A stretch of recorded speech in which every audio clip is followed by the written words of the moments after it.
democracia tiene que ser. DTV es tu voz en el Congreso. Este 2023 seguí eligiéndonos. DTV, el periodismo en el Congreso.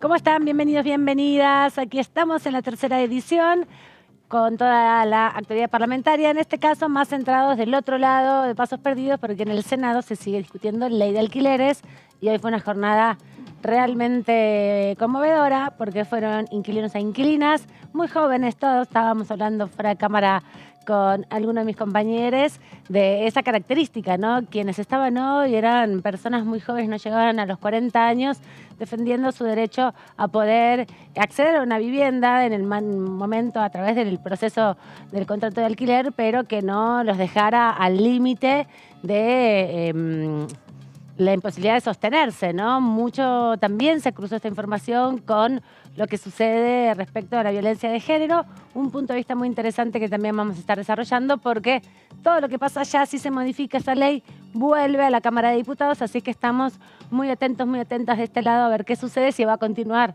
el debate por alquileres o si se termina en el Senado de la Nación. De este lado hay novedades también porque ingresó el proyecto de ley que promueve el ministro de Economía, Sergio Massa. Ayer lo anunció en un programa de televisión, planteando una serie de beneficios a las pequeñas empresas que contraten a aquellos trabajadores y trabajadoras que hoy están en la economía informal o que están también percibiendo alguna ayuda estatal. Hay algunos planteos respecto a esto, tiene que ver también con exenciones impositivas, por supuesto, y también la expectativa, porque adelantó en el marco de esta entrevista, que iba a modificar el impuesto a las ganancias sobre las personas físicas para trasladarlo netamente a las personas jurídicas. Nada de eso todavía ingresó, pero sí era otro proyecto que ya vamos a ir desmenuzando con nuestro compañero Antonio Ricovene. Vamos a tener entrevistas también para conocer un poco la mirada de los diputados y diputadas, el diputado Juan Manuel Pedrini del Frente de Todos de la provincia del Chaco y también la diputada Gabriela Brouwer de Coenin de la provincia de Córdoba. Ella es diputada de Evolución Radical, además es de la ciudad de Río Tercero y viene aquí al Congreso en representación de esa localidad, sobre todo para traer y sostener la memoria de las víctimas de la explosión de Río Tercero allá por mediados de la década de los 90. Vamos a saludar, primero que nada, aquí a los colegas trabajadores que están siempre con toda la información.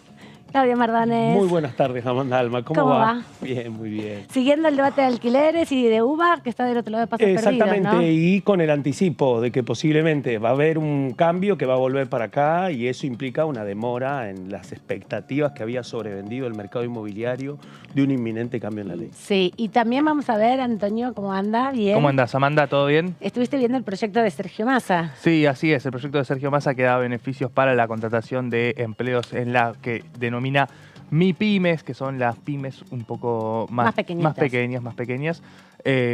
Y a partir de eso, bueno, empezar a ver cómo el ministro de Economía y candidato de Unión por la Patria propone una serie de medidas junto con anuncios que hizo en medios de televisión respecto a la quita del impuesto a las ganancias para los trabajadores. Sí, más allá del debate específico que tiene que ver con el Parlamento, me parece que las iniciativas que va mandando Sergio Massa al Congreso marcan como una punta de lanza para su campaña, ¿no? Parece que van a reeditar la campaña, obviamente, de cara a las generales del 22 de octubre, ahora en los próximos días, en un acto en estos días en la provincia del Tucumán, pero también más proactivo, menos de contestar y más de proponer. Me parece que empieza a aprovechar la posibilidad de la agenda legislativa en la previa de lo que va a ser la presentación del proyecto de presupuesto 2024. Ya empezó a lanzar algunas señales al respecto. Por ejemplo, que va a buscar que tenga superávit fiscal. Y en ese contexto algo que deslizó es que sea la Cámara de Diputados la que debata dónde recortar. Y ahí es la discusión, que sería un ajuste y va a volver con la adenda. Va a volver, la separata. Exactamente, va a volver con la famosa separata en donde estaban detallados los gastos fiscales que implicaban el 4,9% del PBI entre temas que se van a meter en la campaña. Esperemos que no metan lo de Tierra del Fuego como primer objetivo. Hay muchos otros regímenes especiales. Bueno, la pelota está en el aire desde que Massa ayer lo dijo. Recordó que el año pasado había presentado esa separata, que no lo habían tomado el tema y que ahora esperaba que lo tomaran. Hay que ver por dónde, porque un tema puede ser ese, otro puede ser la exención para que los magistrados no paguen ganancias, ¿no? Más cuando viene de la mano de la promesa de campaña, que dijo que quizá la concretaría antes de diciembre, de que los trabajadores y las trabajadoras no paguen ganancias directamente. Que solo paguen, transformar ese impuesto a las ganancias en un impuesto de los altos ingresos. Bueno, sí, más que altos ingresos, como del personal más jerarquizado, de las personas, ganancias más claramente de las empresas jurídicas, de las personas jurídicas, no de las personas físicas, digamos. Dejar el impuesto a los altos ingresos correrlo hacia solo personas jurídicas. Y ahí va a haber más de uno que haga una trampa, me parece. En el medio de todo esto, una jugada que puede llegar a poner incómoda la oposición respecto a tener que decidir si votar en contra de una quita de impuestos, como sería el impuesto a las ganancias, que hoy pagan 1.015.000 trabajadores que cobran más de 700.000 pesos en mano, más de 700.000 pesos netos. Son los trabajadores que cobran los mejores sueldos. Si la oposición va a tener que definir si quiere votar en contra para mantener ese impuesto o si va a querer acompañar al gobierno en un proyecto importante para Sergio Massa, en un contexto donde todavía, hay que aclararlo, no se presentó ningún proyecto, pero Sergio Massa tiene una reunión muy importante mañana con su equipo económico para empezar a delinear cómo se puede presentar esa iniciativa acá primero en la Cámara de Diputados, donde se tratan los proyectos que tienen que ver con modificaciones impositivas en la Comisión también de Presupuesto y Hacienda. Sí, dijo que la presidenta de la Cámara se había comprometido en darle rápido tratamiento y él dijo, espero que el presidente de la Comisión de Presupuesto, que seguro me está escuchando, no dijo diputado Carlos Heller, por todas partes. Pero medio que le mandó un texto. También dijo que si no avanzaba, bueno, iban a analizar, si iban a tomar unos días para ver si lo aplicaban por decreto, digo. Que va de la mano con algo que Massa había anticipado también a los movimientos sociales para poder avanzar con el monotributo productivo, porque ahí es donde también hay algunos interrogantes, especialmente por la posibilidad que pueda, primero, porque la clave va a ser, cuando apenas ingrese el proyecto, los giros, el involucramiento inmediato de la Comisión de Presupuesto, ver cuáles van a ser las otras comisiones en donde finalmente se van a involucrar y definir los tiempos. Y hay que ver si esos tiempos se condicen también con las expectativas electorales. Sí, me parece que es una forma de tirarle la pelota acá al Congreso también en el eje del debate y confrontar con la oposición, porque lo dejó bastante claro. Bueno, tendrán que decir ellos por qué no quieren discutir estos proyectos. Hay que ver también porque la semana que viene es 15 de septiembre y vence el plazo para presentar el presupuesto. Algo dijo que iba a presentarlo también, hizo referencia de que eso iba a suceder. Y por eso va a haber que prestarle mucha atención a este presupuesto, que puede que sea bastante diferente a los anteriores, ¿no? Va a ser una discusión de campaña, indudablemente. Ya el hecho de que haya anticipado que va a buscar que el presupuesto tenga superávit, eso ya plantea que van a ser otros términos. Y también genera la intriga, porque teniendo en cuenta que está en el planteo de lograr superávit como objetivo de este presupuesto, y a eso discutir el 4,9% del PBI en gastos fiscales, sí, bueno, va a ser un tema. Ahora le vamos a preguntar a un diputado que ya nos está escuchando del otro lado, lo presentamos de esta manera, que está en la Comisión de Presupuesto.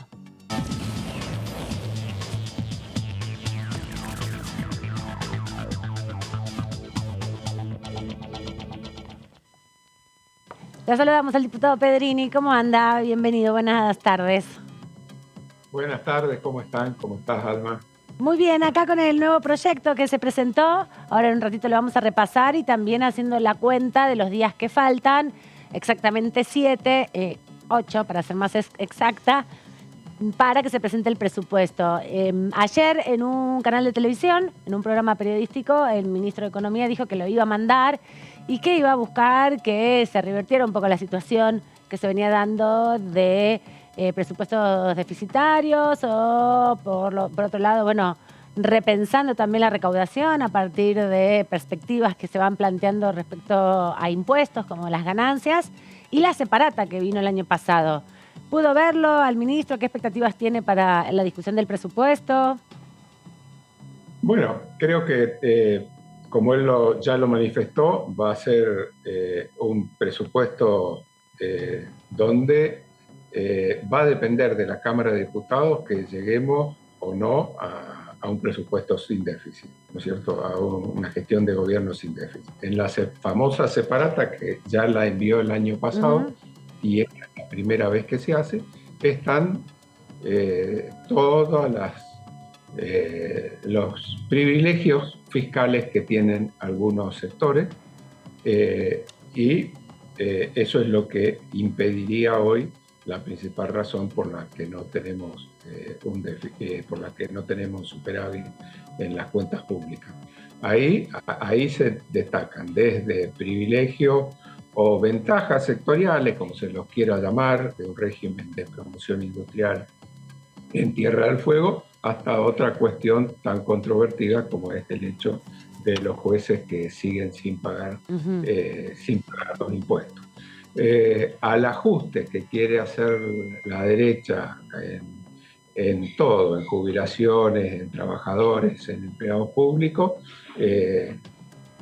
se opone esta visión, donde en realidad, bueno, terminemos con algunos regímenes excepcionales y evitemos un ajuste que, bueno, ya sabemos las consecuencias de este tipo de ajustes para los jubilados, los trabajadores del Estado, etcétera, etcétera, ¿no? Ahí esa creo que va a ser la discusión. Veremos. El año pasado estuvimos a punto de dar un paso importante en el nombre de la equidad fiscal cuando Marcelo Casareto presentó proyecto para que los jueces paguen ganancias. Perdieron la votación. Se perdió la votación. En esos momentos se hablaba de 70.000 millones, no sé actualmente cuánto estará, pero creo que va a ser una discusión, si se quiere, extraña del presupuesto, porque va a ser en plena campaña, con miradas muy disímiles sobre dónde ajustar, sobre lo que hay que hacer. Creo que sí hay un consenso en que hay que eliminar el déficit fiscal en Argentina. Eso sí, creo que las principales fuerzas con representación parlamentaria están contestes en esta postura. El tema es cómo se llega a ese déficit cero. ¿Qué tal, Pedrini? ¿Cómo le va? Acá lo saluda Antonio Ricovene. Le quería preguntar, pensando en que cada vez falta menos para la elección general de octubre. Recién nombraba cómo se imagina usted el desarrollo del presupuesto y de esta serie de proyectos que empieza a presentar el Gobierno Nacional en la Cámara de Diputados. ¿Cuál piensa que va a ser el lugar que pueda llegar a tener en la discusión el proyecto o la iniciativa, la idea que planteó el ministro de Economía, Sergio Massa, respecto al impuesto a las ganancias? Una iniciativa que la dejó trascender ayer en televisión, que se va a tener parte del debate acá en la Cámara de Diputados, donde Sergio Massa siempre tuvo esa postura en los últimos tiempos respecto a este tributo, donde no es unánime en el oficialismo cómo manejarse con ese impuesto. Lo vimos cómo se han expresado el año pasado los distintos diputados que representan a distintos gremios de trabajadores. ¿Cómo piensa usted que se puede llegar a dar ese debate? Creo que va a ser también uno de los puntos, ¿no? Massa tiene una tradición parlamentaria en esto de quitar impuestos a los trabajadores, no en la supresión de ganancias, pero sí en aumentar permanentemente los mínimos para que no para que sea menor la cantidad de trabajadoras y trabajadores que paguen ese impuesto. Ahora, aparentemente, ojalá que así sea, va por una supresión del impuesto a las ganancias. Desde el peronismo siempre entendimos que el salario no tiene que pagar. Sí, sabíamos que vivíamos situaciones excepcionales y para evitar males mayores había una carga tributaria que, bueno, cuanto antes se la despegue del salario, bienvenida sea. ¿Y qué tan compatible? Pero todavía todo va a depender de las proyecciones que, primero, si el ministro en el presupuesto incorpora la eliminación de ganancias que no está conformado. Claro. Hasta ahora él dijo que puede ser. Claro. Y segundo, las proyecciones que él decida. Ojalá que así sea. Creo que, como la gran mayoría de todos nosotros, que el salario no debería pagar ganancias de ninguna manera. ¿Qué tan compatible es la quita de ese tributo con el déficit cero? Digo, porque en algún lugar, si no, va a haber que recortar o recaudar de otro lado. Por eso le digo, hay que verlo, tenemos que ver las proyecciones del presupuesto. Sin lugar a dudas que hay que hacer un esfuerzo. Así que si eso es así, veremos dónde se recorta o cómo se amplían los ingresos, suprimiendo algunos de los regímenes de privilegio o disminuyendo la excepción impositiva que tienen. Diputado, quería pedirte una cuestión de enfoque de la imagen. Necesitamos que bajes un poquito la cámara porque se te corta los labios y, bueno, alguien que necesita leer los labios no podía seguir tu conversación. Así que ajustando, perfecto ahí. Te ves espectacular. Acá mi compañero Claudio te quiere también hacer algunas preguntas. No te vamos a volver a preguntar lo mismo, porque quedó muy claro, pero ahora se va a poder también incluir a quienes vamos a esperar la presentación del proyecto y si incluye o no, espero que sí, la quita de ganancias total a los trabajadores. ¿Cómo le va, Pedrini? Buenas noches. Claudio Mardones la saluda. ¿Cómo anda? ¿Cómo está? Ahora lo vemos completo sí. por la pantalla. Bueno, me alegre. Bueno, estamos ya en un escenario ineludible, especialmente en su provincia. Domingo que viene, Santa Fe. Próximo domingo, Chaco. Llega el momento del desenlace en su provincia.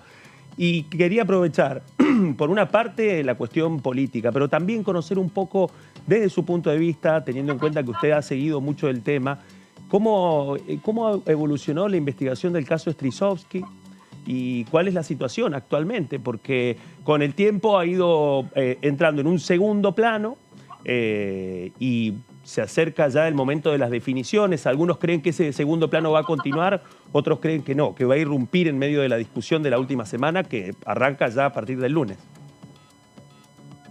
Bueno,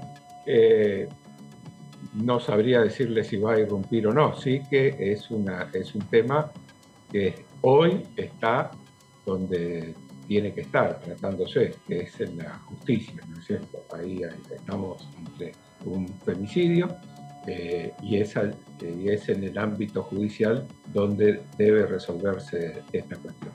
La justicia tiene todo el apoyo del gobierno, está de más decirlo, y creo que si hay o no novedades en este campo, corresponde anunciarla a los fiscales, que son quienes están llevando la investigación y todavía no elevaron la causa a juicio. Eso es lo que se está esperando. Eso precisamente le preguntaba porque parece que en algún momento se va a conocer esa decisión. Va a llegar justo la semana anterior de Bueno, y ahí es donde viene la gran pregunta, ¿no? En el medio de la coyuntura, si puede haber alguna situación de este tipo o solamente va a estar en la última etapa del debate de la campaña y de la conversación pública antes de que empiece la veda. Ojalá que los fiscales, en cuanto tengan la elevación a juicios, sea o no sea época de campaña, que hagan lo que tienen que hacer, porque creo que todos necesitamos del esclarecimiento de este caso. Y una elección no debe impedir el accionar de la justicia. Ojalá que, si están dadas las condiciones, si consideran que ya está hecho, que no miren las elecciones, que cumplan con su deber y que eleven la causa a juicio, ¿no? Independientemente de cuándo son las elecciones. Yo creo que es un tema, ya en las anteriores elecciones concurrimos a las urnas, los chaqueños, bajo un asedio mediático muy fuerte, una campaña muy dirigida al gobernador Capitanich. Los resultados fueron los que fueron. Creo que en ese sentido,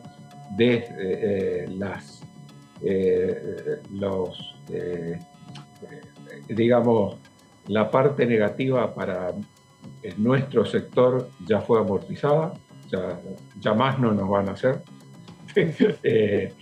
Esperemos, por el bien de todos, fundamentalmente de la familia de Cecilia, que cuando esta causa esté cerrada la investigación, de inmediato se la eleve a juicio. Te quería preguntar, traerte nuevamente acá al Congreso de la Nación, plantearte y preguntarte también sobre las posibilidades de sesionar, cómo vas viendo el clima político en este contexto. Bueno, el proyecto que ingresó hoy acelera un poco los tiempos, se espera que próximamente el presidente de la Comisión de Presupuesto, donde sos parte, convoque para leerlo, para pensarlo. También entiendo que se va a convocar a la Comisión de Legislación del Trabajo. Y hay muchos proyectos que tienen dictamen, que son importantes. ¿Hay clima político para juntarse? ¿Hay posibilidades, ves, en este contexto? Vienen las elecciones de Santa Fe, las de Chaco, también las de Mendoza, en las próximas semanas. Bueno, hay para mí una mala praxis, que es que cada vez que hay elecciones se desinfla la actividad legislativa. Esto es algo que ojalá podamos corregirlo en el tiempo, cuanto antes.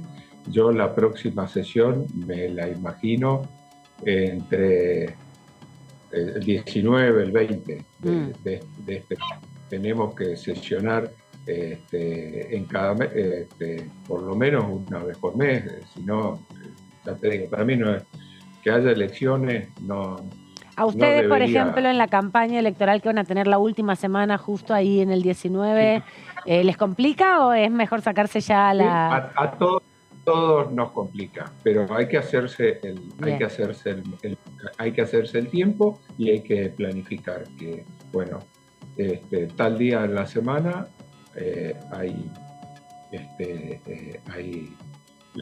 estamos de sesión en la Cámara de Diputados, porque hay temas que, la verdad, no pueden seguir esperando. Aparte, un poder del Estado que desaparezca un mes porque hay campaña, el Poder Ejecutivo sigue, el Poder Judicial sigue.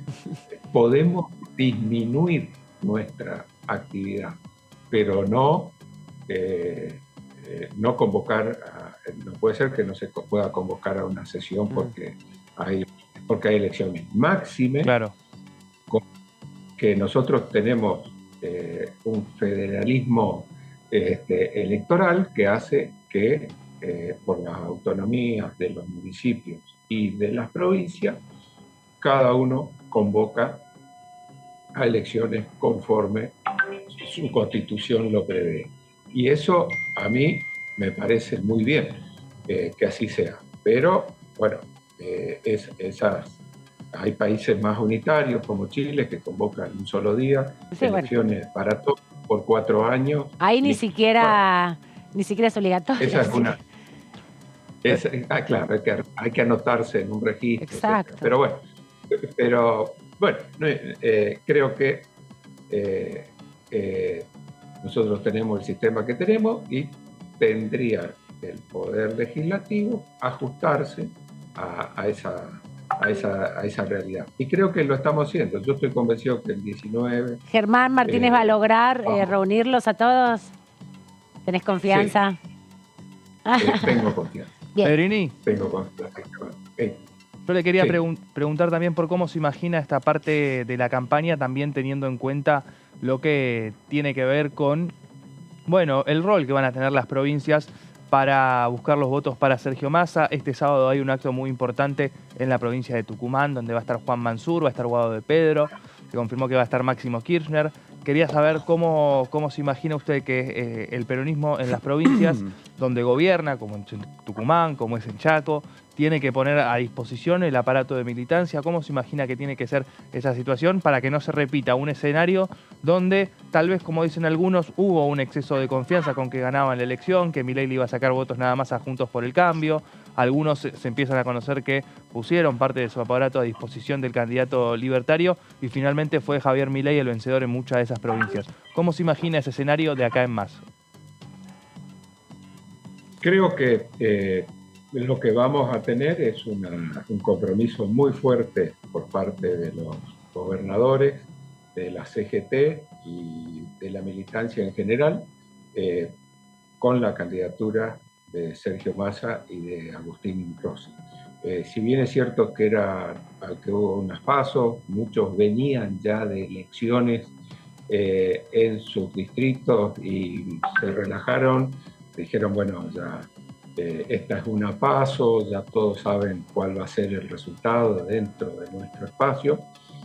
Lo que no toman en cuenta muchas veces es que las PASOs en Argentina funcionan como una primera vuelta. El único espacio de los tres que tuvo una PASO competitiva fue Juntos por el Cambio. Yo creo que estas PASO reconfiguraron el escenario político y nosotros venimos de una de las 5 provincias donde ganó Sergio Massa. Esto nos da fuerza, nos da entusiasmo como para redoblar el esfuerzo en la que viene, pero creo que hay una reconfiguración del espacio político con un outsider de la política que todos pensaban que le iba a ir bien, pero no tan bien, y que esto hace que haya que ajustar las marcas en todas las provincias. Hay que volver a lo que nosotros llamamos el control del territorio, tener una presencia muy fuerte, casa por casa. La militancia lo hace espontáneamente. Nuestra militancia no hay que decirle nada, ya sabe lo que tiene que hacer y muchas veces nos da lecciones a los dirigentes sobre cómo actuar en este tipo de situaciones. Lo hicieron con Scioli en su momento, en el 2015, donde, bueno, todos auguraban una elección con una mayor diferencia en favor de Macri y la militancia demostró que la elección estaba para ganarla, ¿no? Creo que la dirigencia no quiere volver a pasar por una situación de esta. Se van a cuidar muchísimo de que no vuelva a pasar lo que pasó en el 2015, fundamentalmente de sus consecuencias. Así que creo que tu pregunta concreta, creo que hay una reconfiguración del espacio político y creo que hay debería haber un mayor compromiso de las dirigencias de las distintas provincias, particularmente de las del norte y del Gran Buenos Aires, que son las zonas geográficas del país que garantizan la competitividad de nuestro movimiento. Diputado, le consulto algo que está vinculado a la campaña, pero también a una discusión que atraviesa a diputados, a la Cámara Baja. Tiene que ver con, con la diputada Victoria Villarroel, porque esta semana la compañera de bloque de Javier Milei aquí en el recinto protagonizó, no precisamente acá en el Congreso de la Nación, sino en la legislatura porteña, un acto dedicado primero a reivindicar a lo que ella llama las víctimas del terrorismo, en una revisión de la teoría de los 2 demonios. Quería preguntarle un poco, bueno, fue primero eso y después continuaron los cruces, llamó a Estela de Carlotto, a la presidenta de Abuelas, un personaje siniestro.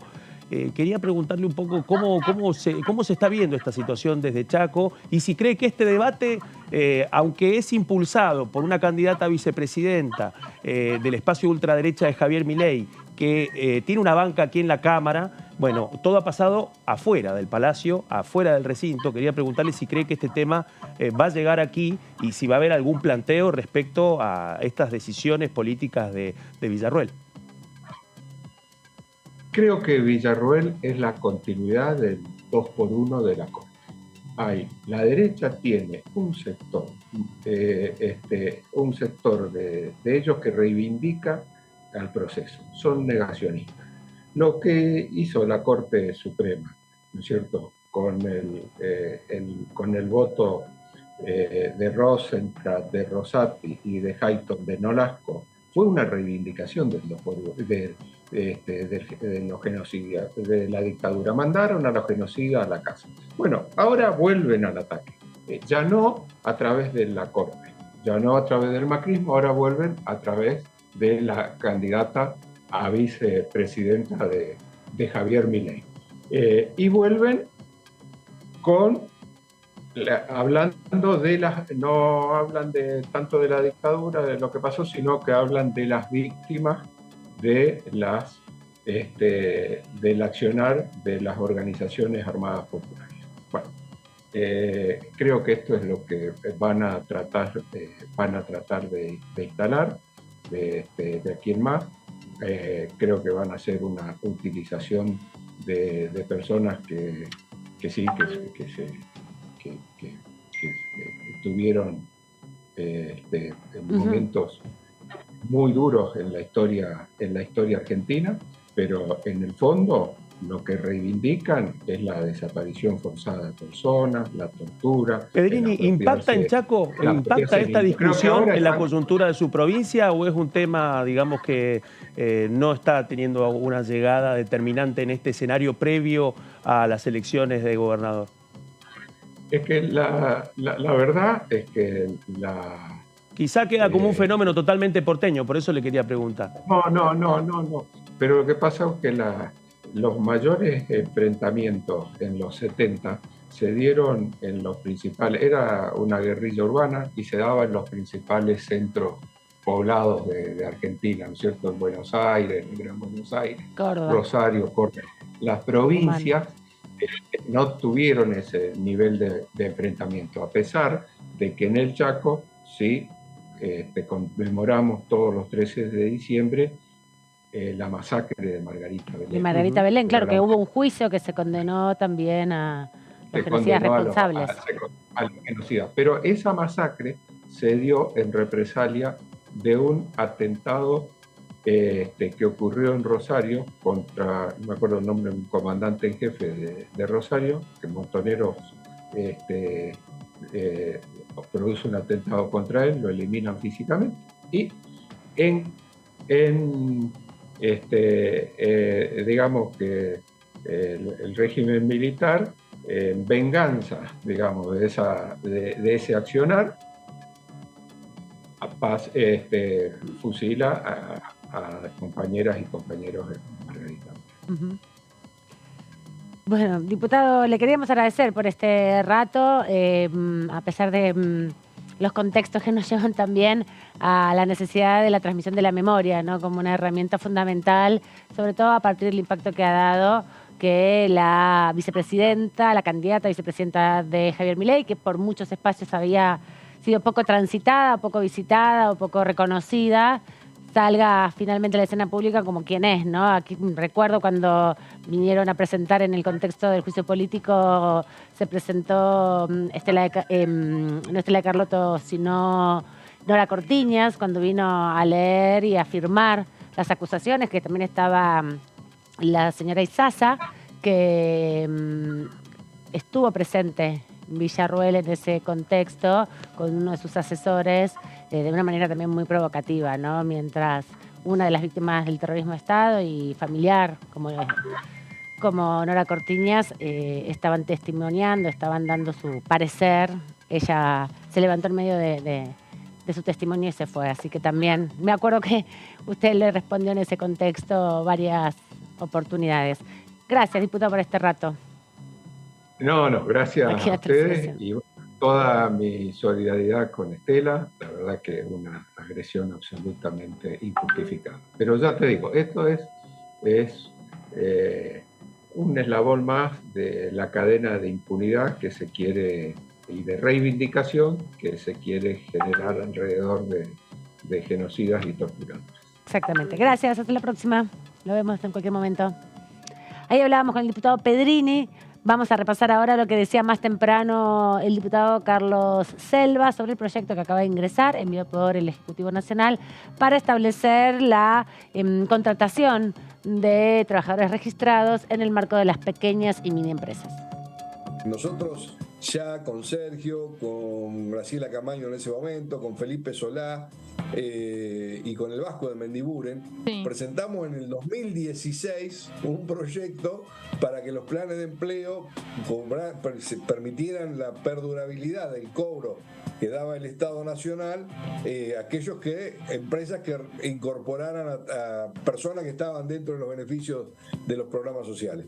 Eso fue un paso que obviamente hicimos la ley, Macri nunca la reglamentó, nunca lo instrumentó, o sea, Juntos por el Cambio, no lo circunscribo a Macri.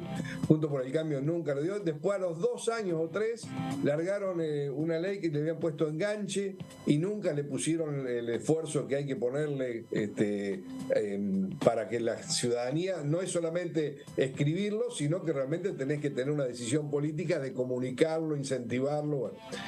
¿Qué hace Sergio ahora? Redobla la apuesta. No solamente les garantiza la regularización del cobro, sino que aparte les dice que por 2 años, y te digo, no conozco el detalle, pero sí tomo lo más fuerte, pero que va en la misma línea de esto, de tratar de formalizar empleo, que por 2 años no van a tener que pagar cargas sociales. Entonces digo, estamos tratando de regularizar la economía, pero particularmente mirando el empleo como el mejor ordenador social que conocemos, por lo menos lo que viviendo en democracia. Bueno, justamente los diputados del oficialismo ya empiezan a analizar este proyecto de ley y van dando sus opiniones, ¿no? Me parece que parte de la idea que se va a ir expresando en los próximos días tiene que ver con la segmentación. Ya se planteó la segmentación por las tarifas. Sí. Ahora me parece que este es un régimen de segmentación empresarial. Claro, en términos de quiénes son los que van a poder acceder a los beneficios de exenciones impositivas, que es un poco las cargas sociales, que es siempre la discusión. Hoy lo decían también los inquilinos en sus intervenciones, decían, bueno, ¿vieron ese mito del abuelito que tiene su departamentito? Bueno, esto también es el mito del empresario que tiene su empresita y que le sale muy caro contratar en regla a un trabajador. Entonces lo que plantean en definitiva es, bueno, démosle 2 años para que pueda generar una ganancia con lo que ese trabajador le va a generar, ¿no? Porque cuando incorporas más masa de trabajo, más trabajadores, más ganancia. Más producís, ¿no? Sí, más vendés, más ganás. Te dan un changüí de un par de años para que puedas acumular, digamos, un colchoncito y poder pagarle entonces la carga social carísima. Una financiación. Claro, un plan de cuotas. Exactamente, un plan de pagos, totalmente. Así es. Bueno, hay que ver como ahí. Con la exteriorización de capitales. Es que ese es el otro tema. Ahora otro tema, eso. Otro tema por el que ha insistido Massa y que me parece que va a ser parte de la presentación del presupuesto, al menos en términos de discurso. Sí, es verdad. Ayer dio muchos lineamientos. Urgencia en el tratamiento del proyecto que hemos contado aquí de exteriorización. Es el proyecto de blanqueo. Porque lo que dice, bueno... Te tengo que retar porque lo reté a Sebas la otra vez por decir blanqueo. Entonces me autocritico fuertemente. Claro, vos igual lo vas a dar. Me dije las dos cosas, pero no está lo muy bien. Blanqueo se erradica de este programa. Bien, exteriorización. Exteriorización, bueno, sí. Ahí lo que planteó Massa fue directamente en respuesta a Javier Milei, porque Milei esta semana, dentro de los planteos que ha tenido, que en algunos aspectos han sido muy confusos sobre el plan de dolarización, en ese contexto también habló de un blanqueo de capitales, palabra maldita. Y en ese contexto, Massa tomó el guante y dijo, bueno, pero justo hablan de un blanqueo de capitales. Y hace un año que se firmó un convenio con Estados Unidos que realmente había tenido un nivel de compromiso que no había sucedido con otros países, y en ese contexto está no dijo Massa igual que el proyecto finalmente entró a mediados de año más o menos, ¿no? Pero lo cierto es que parece que van a insistir con ese tema también. Sí, porque dice que son selectivos, que dicen que hay algunas exteriorizaciones de capitales que están bien y otras que no, y también dijo que por ahí tanta demora también era una estrategia Eso, para que no algunos que tenían... que veamos quiénes eran los Exacto. que... Claro. Eso fue revelador porque Massa en general nunca se metía con esa discusión, ¿no? Sí. Recuerdo que cuando fueron todas las discusiones sobre la filtración de información de las cuentas en el HSBC, eso, él no es tan amigo, en su momento por lo menos, Sí, es que de es un ese tema.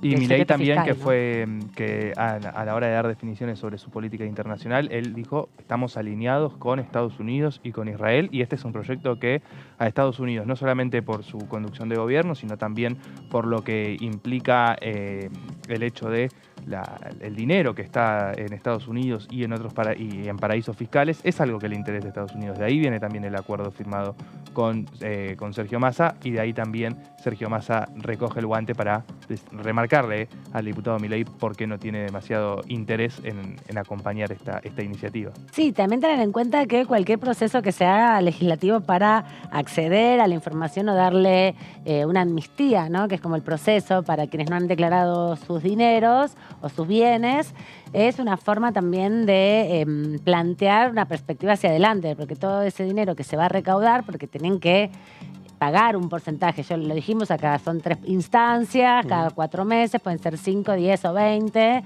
Hay una instancia menor de 1,5 para los monotributistas. Exactamente. Exacto, para las personas físicas, en definitiva, del régimen simplificado. Y también hay un plus para quienes traigan esos dineros a la Argentina y puedan, por ejemplo, ponerse un plazo fijo en dólares. O una cuenta, exactamente, No, y garantizar un tiempo de monitoreo. Exacto, y tiene también, eso se contabiliza en las reservas, porque Sí, eso claro. es todo lo que está fuera de la contabilidad del Estado respecto a las reservas. Lo que está dentro de los bancos es parte de las reservas también, porque el flujo de dinero no es que hay montañas de dólares en las bóvedas del Banco Central, sino que es todo electrónico, ¿no? Es como, son números, No son son gráficos. filmables, digamos. No Se le va a son complicar a tangibles. Patricia Bullrich cuando No quiera son- entrar. Exacto. Ese es el gran problema con la dolarización. Lo digo entre comillas porque ya no es más la dolarización, empiezan las cuasimonedas, te empieza a dar taquicardia.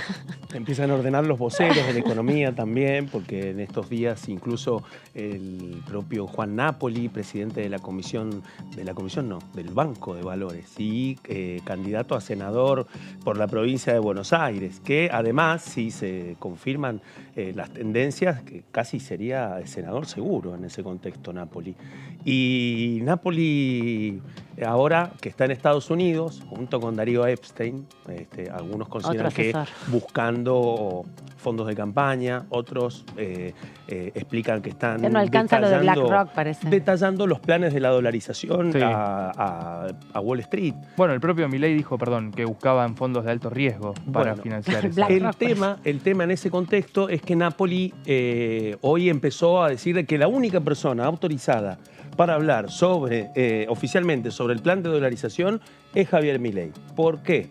Porque en estos últimos días han sido tantos los que han hablado de la dolarización, la Que nadie libertad entiende avanza, nada. Cosas distintas. que han dicho tantas cosas distintas que parece que vino el disciplinamiento, sumado al tuit de Carlos Rodríguez, que es una figura muy importante de la última etapa del menemismo y que en ese contexto echó más leña al fuego respecto a los niveles de incertidumbre, diciendo que para poder avanzar con una dolarización o tendrían que un Bonex o un corralito. Digo, toda una situación que ha generado mucha más discusión interna, mucha más incertidumbre, pero también la pérdida de un capital simbólico importante en este momento que tiene que ver con la nitidez. Habrán escuchado que tanto en Juntos por el Cambio como La Libertad Avanza, incluso como en Unión por la Patria, insisten con el concepto de nitidez, de que no se desdibujen sus posiciones y sus propuestas. Bueno, a Milei lo que le está pasando en este momento, más allá de estar en una posición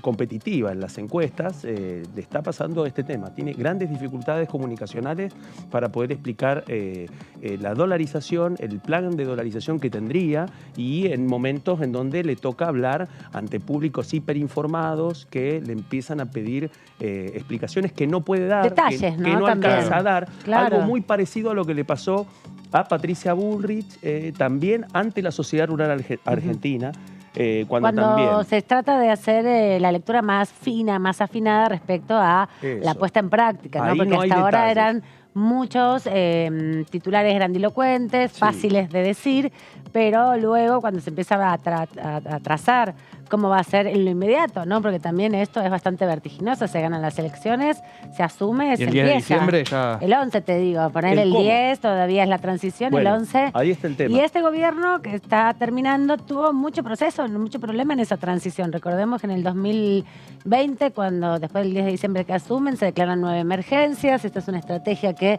no hay que perder de vista, que depende de los contextos y el panorama que quede de la elección, el panorama legislativo que se dibuje el 22 de octubre. Vamos a ver también cuánto es el volumen de diputados que pueden hacer alianzas para declarar este tipo de cosas. Y además, el gobierno de Alberto Fernández en el primer año no tuvo casi presupuesto, prorrogó el presupuesto, entró mitad de año, estuvo la pandemia. Bueno, otro año siguiente tampoco pudo presentar. Va a ser también no se lo aprobaron. Eso, creo que en línea con lo que decís, Amanda, la pregunta también va a ser cuál va a ser el posicionamiento de la Libertad Avanza a la hora de discutir el presupuesto, ¿no? Hay que ver qué es lo que sucede. De hecho, bueno, pero hoy tiene 4 votos. Pero ahí me parece que acá está el tema, porque si pensamos una línea de tiempo, no va a haber definiciones del presupuesto antes del 22 de octubre. No, por supuesto. La pregunta es si hay debates y si esos debates en algunos casos cristalizan posiciones o no. Yo no sé cuánto de eso se va a cristalizar en el trabajo de la Comisión de Presupuesto antes del 22 de octubre o después. ¿Por qué lo digo? Porque, por ejemplo, la discusión de Tierra del Fuego. En la discusión de Tierra del Fuego sí recrudece. Y hay una paradoja que pasó incluso en las elecciones de Tierra del Fuego, que fue Milei en Tierra del Fuego, que está de acuerdo con terminar con el plan de promoción industrial para Tierra del Fuego. No aceptó que la prensa le hiciera una sola pregunta y lo único que se vio fueron las fotos del acto proselitista, ¿no? Bueno, ¿cuánto de eso se termina de materializar o no en algunas discusiones políticas acá en la Cámara antes del 22 de octubre o no? Sí, y ahí también está la contradicción, ¿no? Hacia adentro de Milei, donde los propios diputados de republicanos, el espacio que lleva la Libertad Avanza en la provincia de Fueguina, se desmarcan de Milei, particularmente con el régimen especial de promoción industrial, y buscan decir, no, esto se tiene que mantener, esto lo que propone es menor cantidad de impuestos, es una iniciativa liberal y demás cuestiones, ¿no es cierto? Viendo cómo, no solamente con el armado de quienes estén en la Casa Rosada a partir del 10 de diciembre, sino también a partir de quiénes van a ser los diputados que representen en esta Cámara al próximo gobierno. ¿Y cuántos? ¿Y cuántos? Sí, obviamente. ¿Y qué alianzas posibles se pueden dar? Porque también depende quiénes son los diputados de Juntos por el Cambio que ingresan al Congreso, quienes recambian, ¿no? Porque si son más radicales, si son más de la coalición cívica, si son del PRO, de qué línea del PRO, también van a ir alineándose y me parece que si el año que viene, si gana la Libertad Avanza, va a ser diferente el Congreso, va a haber otras alianzas. Otro escenario totalmente distinto, con un número todavía en discusión de cálculos para poder saber realmente cuánto podría ser una bancada de la ultraderecha después de las elecciones del 22 de octubre. Algunas consultoras arriesgan una bancada de 40 integrantes, digamos, y 8 senadores. Bueno, vamos a ver, en Santiago del Estero se bajó una lista del partido Unión Celeste. Creo que las señales que empiezan a surgir precisamente con lo que decía Pedrini, de ordenar la discusión política y al peronismo en el norte, es para terminar de ordenar algunas cuestiones que estaban vinculadas con interrogantes respecto a a un número especial. Claro. 11 provincias en las que Milei no visitó. Y de esas 11 provincias, en 6 quedó primero y en 5 quedó segundo. Bueno, ahí hay una pregunta, teniendo en cuenta que habían perdido sus candidatos provinciales y que en ese contexto no se sabía concretamente hasta dónde llegaba Milei. Bueno, la pregunta es, ¿qué hubo ayuda ahí? ¿No hubo ayuda? Bueno, hay que ver. Hay que ver y se va a ir develando próximamente, seguro, o quedar en las especulaciones también, ¿no? Porque hay tras bambalinas mucha información que ahora no florece. Vamos a presentar a nuestra próxima invitada de esta manera.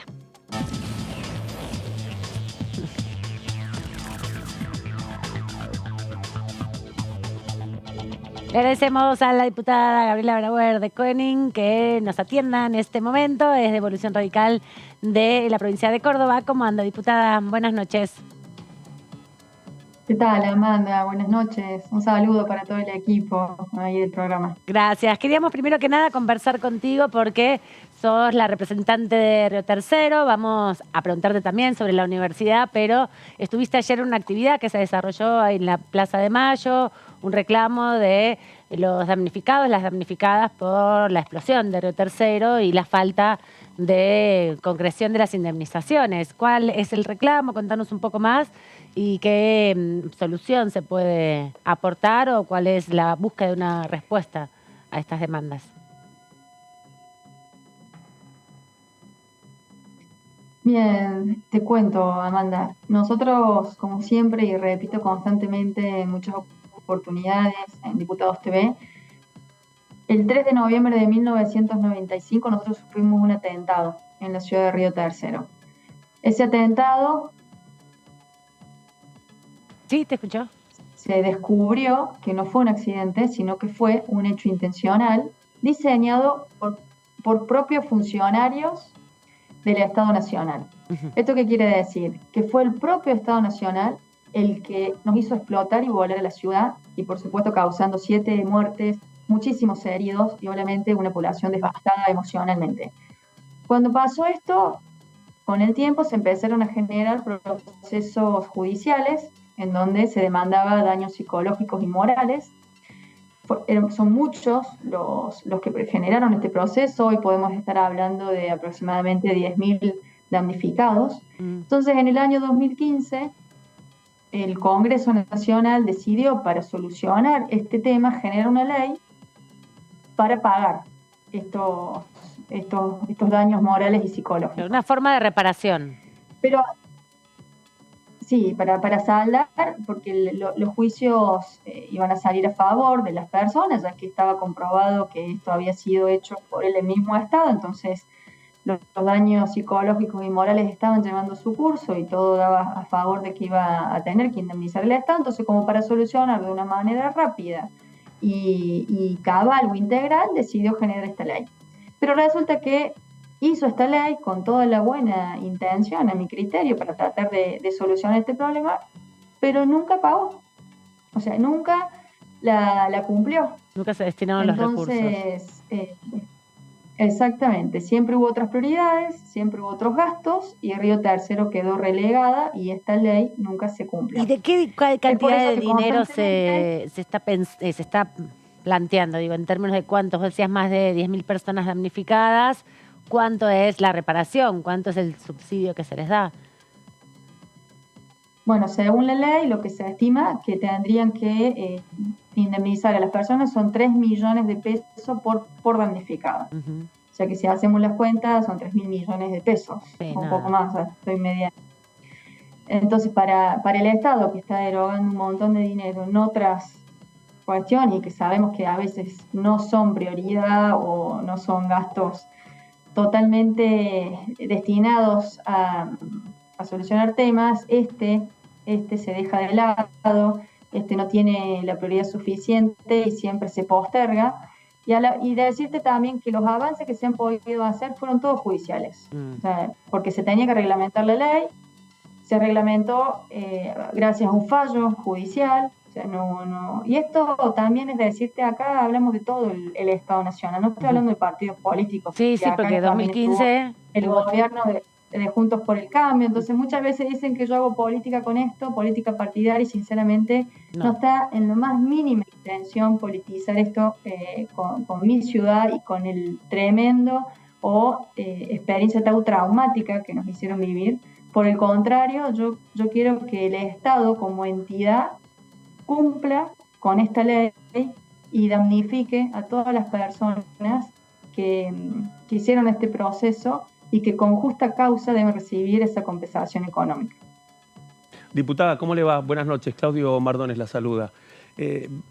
Bueno, esta semana hubo un dato muy importante que involucra a su bloque y tiene que ver con la reunión de la Comisión de Ciencia y Tecnología, presidida por radical Facundo Manes, en donde también está su compañera de bancada, Dania Tabela, de Evolución Radical. fue una noticia parlamentaria relevante esta semana, especialmente porque prestaron y estuvieron para garantizar de que funcionara la comisión y que finalmente le diera dictamen al proyecto de Ciencia 2030, ¿no? Un plan ambicioso que involucra a todas las provincias.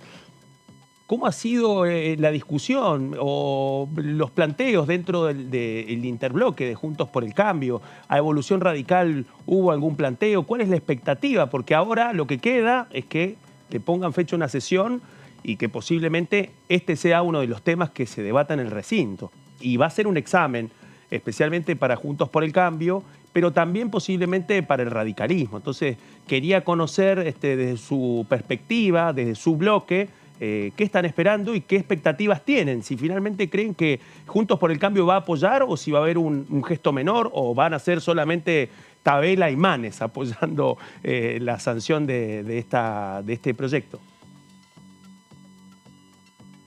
Mira, la verdad que para el bloque Evolución, lo que es la educación y lo que es la ciencia y la tecnología son herramientas o roles fundamentales que debe estar organizado por el Estado. Son estratégicas políticas públicas. No hay ningún país en el mundo que no se desarrolle y que no tenga una evolución sin una educación de calidad y sin una política sobre ciencia y tecnología. En ese sentido, bueno, Dania Tabela es una referente en esto, ya tiene una cabal experiencia y creímos o analizamos en el bloque que era una manera de planificar una política totalmente esencial que necesita ser ordenada, que necesita tener su planificación a largo plazo. Por ende, yo escuchaba su argumento y ella decía, en situaciones de procesos electorales quizás sea difícil trabajar y lograr los consensos en políticas a largo plazo, pero también es una forma de ordenar y creemos que esto no va en contra tampoco de lo que dice nuestro espacio, lo que pregona nuestro espacio. Son herramientas fundamentales para un Estado y sobre todo aquí se quiere planificar y poner orden en un rol estratégico. Por ende consideramos que en ese sentido no estamos en contra de las banderas de Juntos por el Cambio y menos, o estamos defendiendo, mejor dicho, también banderas de nuestro propio partido, que son del radicalismo.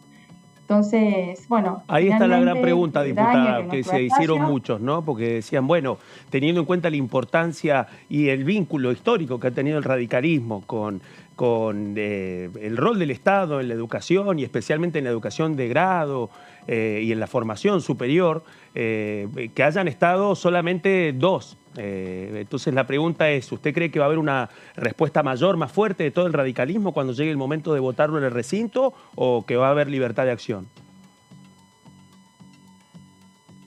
Eso lo vamos a tener que hablar, sinceramente tenemos que tener una discusión, no lo hemos tenido hasta ahora, simplemente hemos discutido en el bloque esta postura de Dania, como también fue la postura en el tema universidades, que nuestro bloque firmó el dictamen y que de hecho yo soy autora de uno de los proyectos, que es la creación de la Universidad de Río Tercero, justamente para reparar de una manera integral a la ciudad por el atentado que nosotros sufrimos. O sea, se tiene un trasfondo también de mucho sentido, mucho valor emocional y psicológico para nosotros y sobre todo porque consideramos que el país, las comunidades y el mundo evoluciona con una educación de calidad. Entonces somos defensores del sistema universitario, yo en lo personal como radical y por supuesto lo que evoluciona es de la misma vertiente, somos defensores de todo el sistema educativo, que hay que mejorarlo, por supuesto que sí, pero hay que defenderlo como bandera de desarrollo de los pueblos. Entonces esta también fue una diferencia que tuvimos, pero bueno, tendremos que hablarlo, tendremos que discutirlo en el seno del interbloque y también yo muchas veces digo, por ejemplo, con lo que nos pasó a nosotros, es muy difícil muchas veces ponerse en el lugar del otro cuando hay hechos traumáticos, cuando hay hechos prácticamente de vulnerabilidad de derechos al extremo y se pone ciertas limitantes, quizás políticas, y no se ve el trasfondo y lo que implica por ejemplo, el proyecto de la Universidad de Río Tercero, que si bien yo tengo la autoría, en realidad la autoría es la comunidad, es la ciudad entera que lo está pidiendo a gritos de hace casi 28 años que el Estado repare. Entonces estas cuestiones, en mi caso también, hay que valorarlas y hay que... yo deseo que lo puedan comprender, pero también son banderas que defendemos y que tendremos que debatir cómo va a ser la postura en el caso de que se llegue al recinto. Y diputada, vuelvo un poco a lo que le preguntaba a Claudio recién. Recién hablaba también usted de cuando llegue al recinto. El año pasado se intentó llevar el tema de las universidades al recinto, donde vimos como algunos diputados de Evolución Radical dieron quórum con el oficialismo, mientras que la oposición, el resto del interbloque de Juntos por el Cambio, no acompañaba. ¿Se imagina para este año un escenario similar?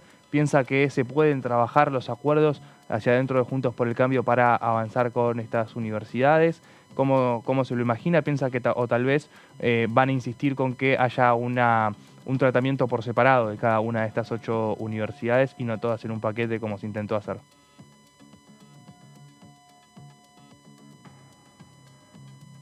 El año pasado lamentablemente no los pudimos debatir, bueno, otros temas de trascendencia nacional impidió que se lograra el quórum, o no se dio a raíz de esos temas que se priorizó y quedaron en rehén estas universidades. Lo que se está buscando también es tratar de que no se debatan todas juntas, sino que, bueno, se prioricen algunas universidades. Obviamente que yo estoy defendiendo que se trate la Universidad de Río Tercero, y veremos cómo transcurre, ¿no? Cómo se van desarrollando los procesos. Sabemos que, y siempre lo digo, los procesos son dinámicos, son de debate constante, y hasta muchas veces, hasta los últimos segundos, no se sabe qué va a pasar. En lo que a mí respecta, yo lo voy a defender constantemente. O sea, voy a intentar de que la Universidad de Río Tercero pueda ser o pueda tener media sanción y después logre ser proyecto de ley. Uh-huh. Eso es algo que yo me comprometí con la ciudad de Río Tercero, que llevo esta bandera de hace 28 años y no puedo o no me permito que esto no se debata cuando puede haber otros análisis políticos que lo quieran opacar.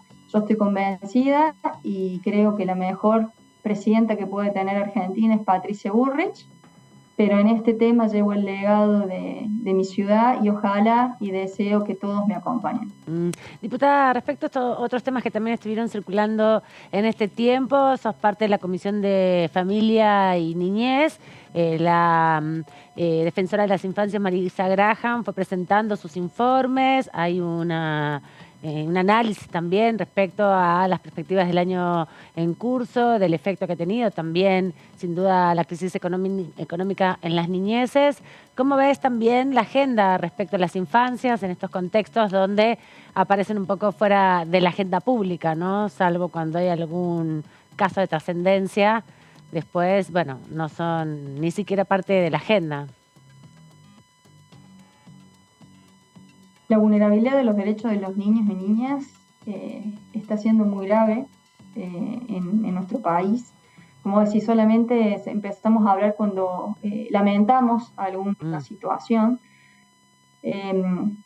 Yo vengo trabajando muchísimo en este tema, profundizando algunos abordajes, sobre todo en los casos extremos de vulneración de derechos, que son las violencias en las infancias. Es más, la semana pasada estuve presentando un proyecto en mi provincia por el tema de que los delitos de violencia sexual sean imprescriptibles en los niños, niñas, adolescentes.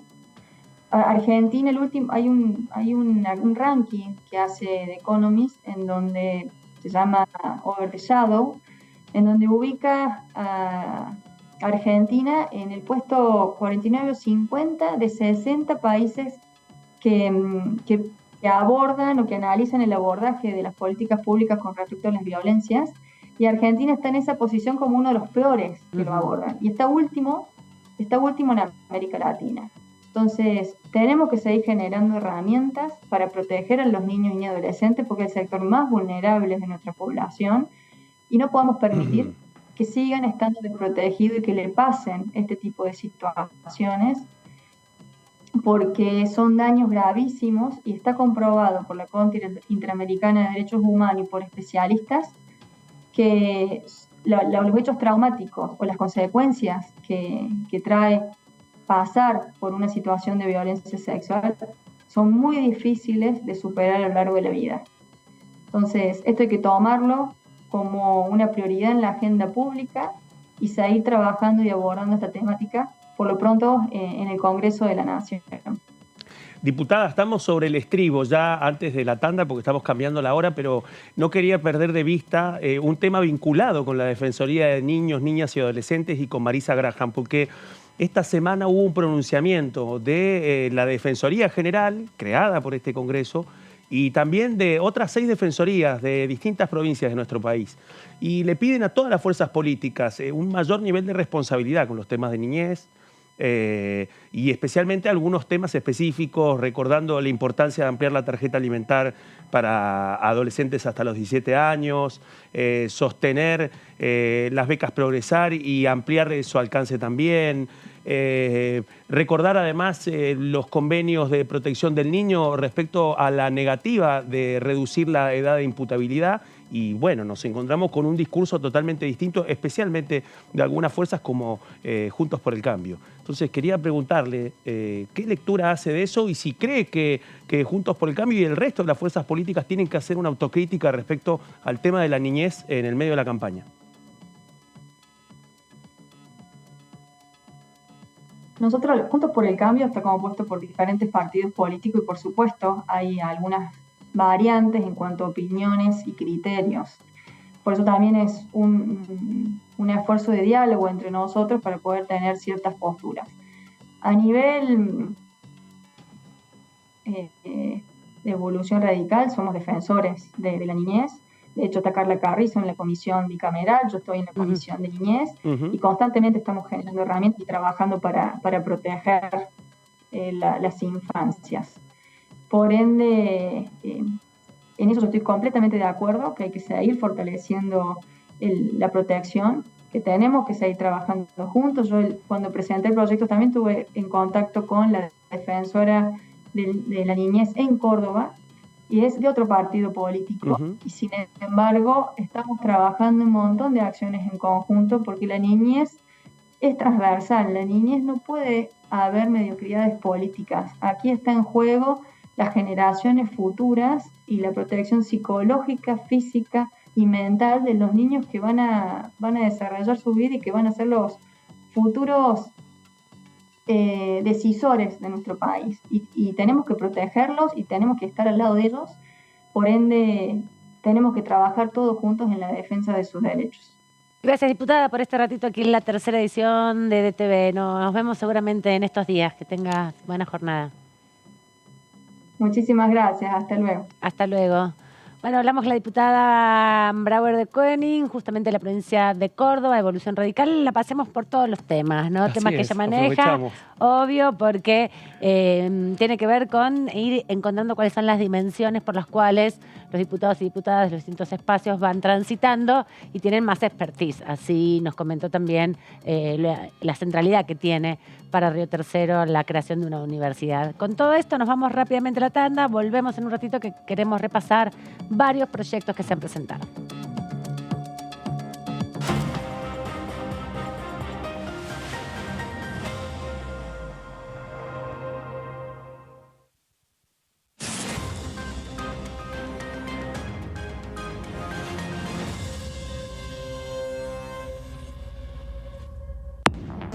Hola, ¿cómo están? Mi nombre es Lourdes López y voy a estar acompañándolos en un nuevo programa de Ecoagenda.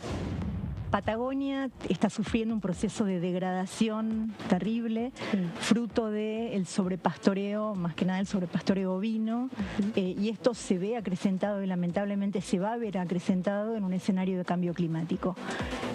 Los guanacos coexisten en Patagonia con las ovejas. Ahora, la fuente de la degradación de Patagonia no fue esta especie nativa, sino que fueron las ovejas. Los basurales a cielo abierto es una problemática que se sigue teniendo. Exactamente, ese es un problema tremendo que hay en toda la Argentina. En el Chaco tenemos muchísimos basurales a cielo abierto y realmente es más que preocupante. Y más tiene que ver con la toma de conciencia del ciudadano. Sí. O sea, que cada uno se haga cargo de su basura, de lo que emite.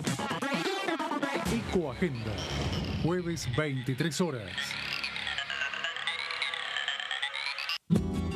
Este es el gasoducto Presidente Néstor Kirchner, una obra de escala mundial realizada en tiempo récord, que unirá la energía de Vaca Muerta con todo el país. Innovaciones, tecnología, cientos de kilómetros de acero y miles de trabajadoras y trabajadores. Esta megaestructura alimentará la llama del país, uniéndonos con nuestros seres queridos, acelerando la economía, ahorrando divisas, con desarrollo, con federalismo, con soberanía y orgullo. Gasoducto Presidente Néstor Kirchner. Mueve energía, mueve al país. DTV es información, diálogo, análisis. DTV es federalismo, pluralidad de voces, libertad de expresión. DTV es todo lo que un país en democracia tiene que ser. DTV es tu voz en el Congreso. Este 2023 seguí eligiéndonos. DTV, el periodismo en el Congreso. Comenzaron las clases y está todo listo. Las ganas de aprender y ganas de enseñar. Yo también estoy lista. Estoy listo para hacer nuevos amigos y amigas. Estoy lista para ponerme en el lugar de los demás. Estoy listo para decir no a los apodos ofensivos y a decir que no cuando algo no me gusta. Estamos listos y listas para decir bullying. En mi aula no tenés lugar. Argentina contra el bullying.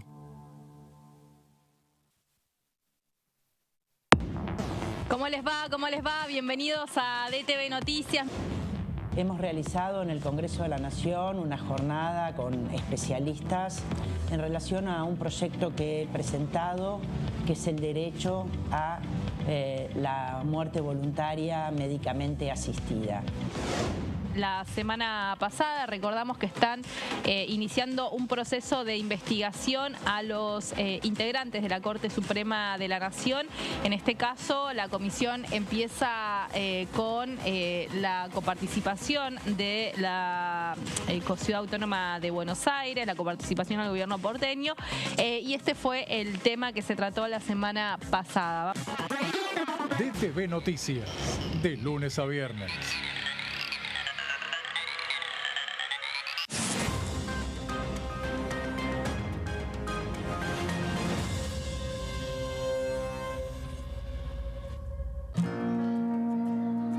Para hacer grande un país hay que vencer desafíos que parecen imposibles.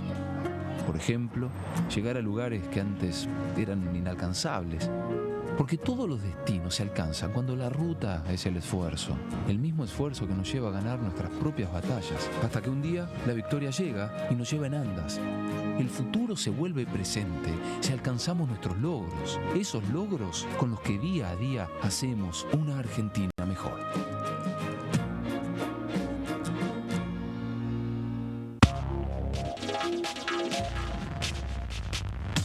DTV es información, es diálogo y es análisis. DTV es pluralidad de voces y es libertad de expresión. DTV es federalismo. DTV es todo lo que un país en democracia tiene que ser. DTV es tu voz en el Congreso. Este 2023 seguí eligiéndonos. DTV, el periodismo en el Congreso. Generamos trabajo registrado para más de 1 millón de personas desde el comienzo de nuestra gestión. Y detrás de ese dato, estamos construyendo una Argentina justa e igualitaria.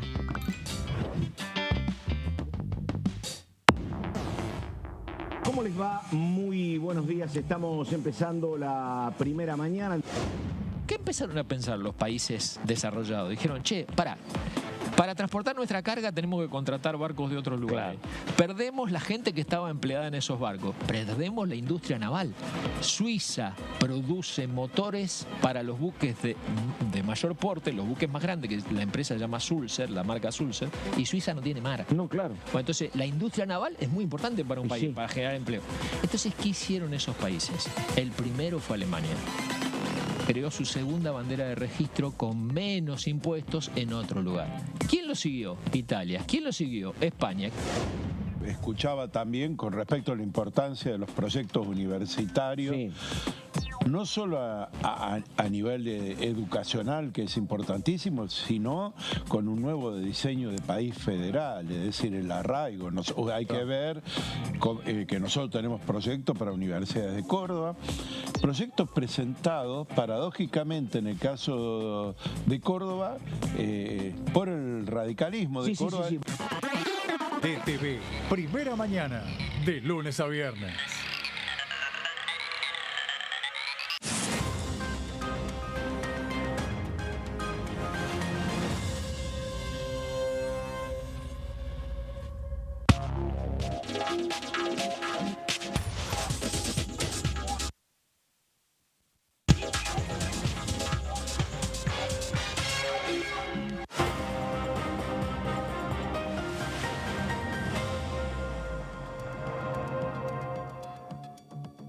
Seguimos aquí en la tercera edición de TV repasando lo que ha dejado la jornada del día de hoy, que aquí no ha pasado mucho en la Cámara de Diputados, está todo centrado del otro lado, en pasos perdidos, como les contábamos. Se estuvo discutiendo alquileres, también se estuvo discutiendo créditos UVA.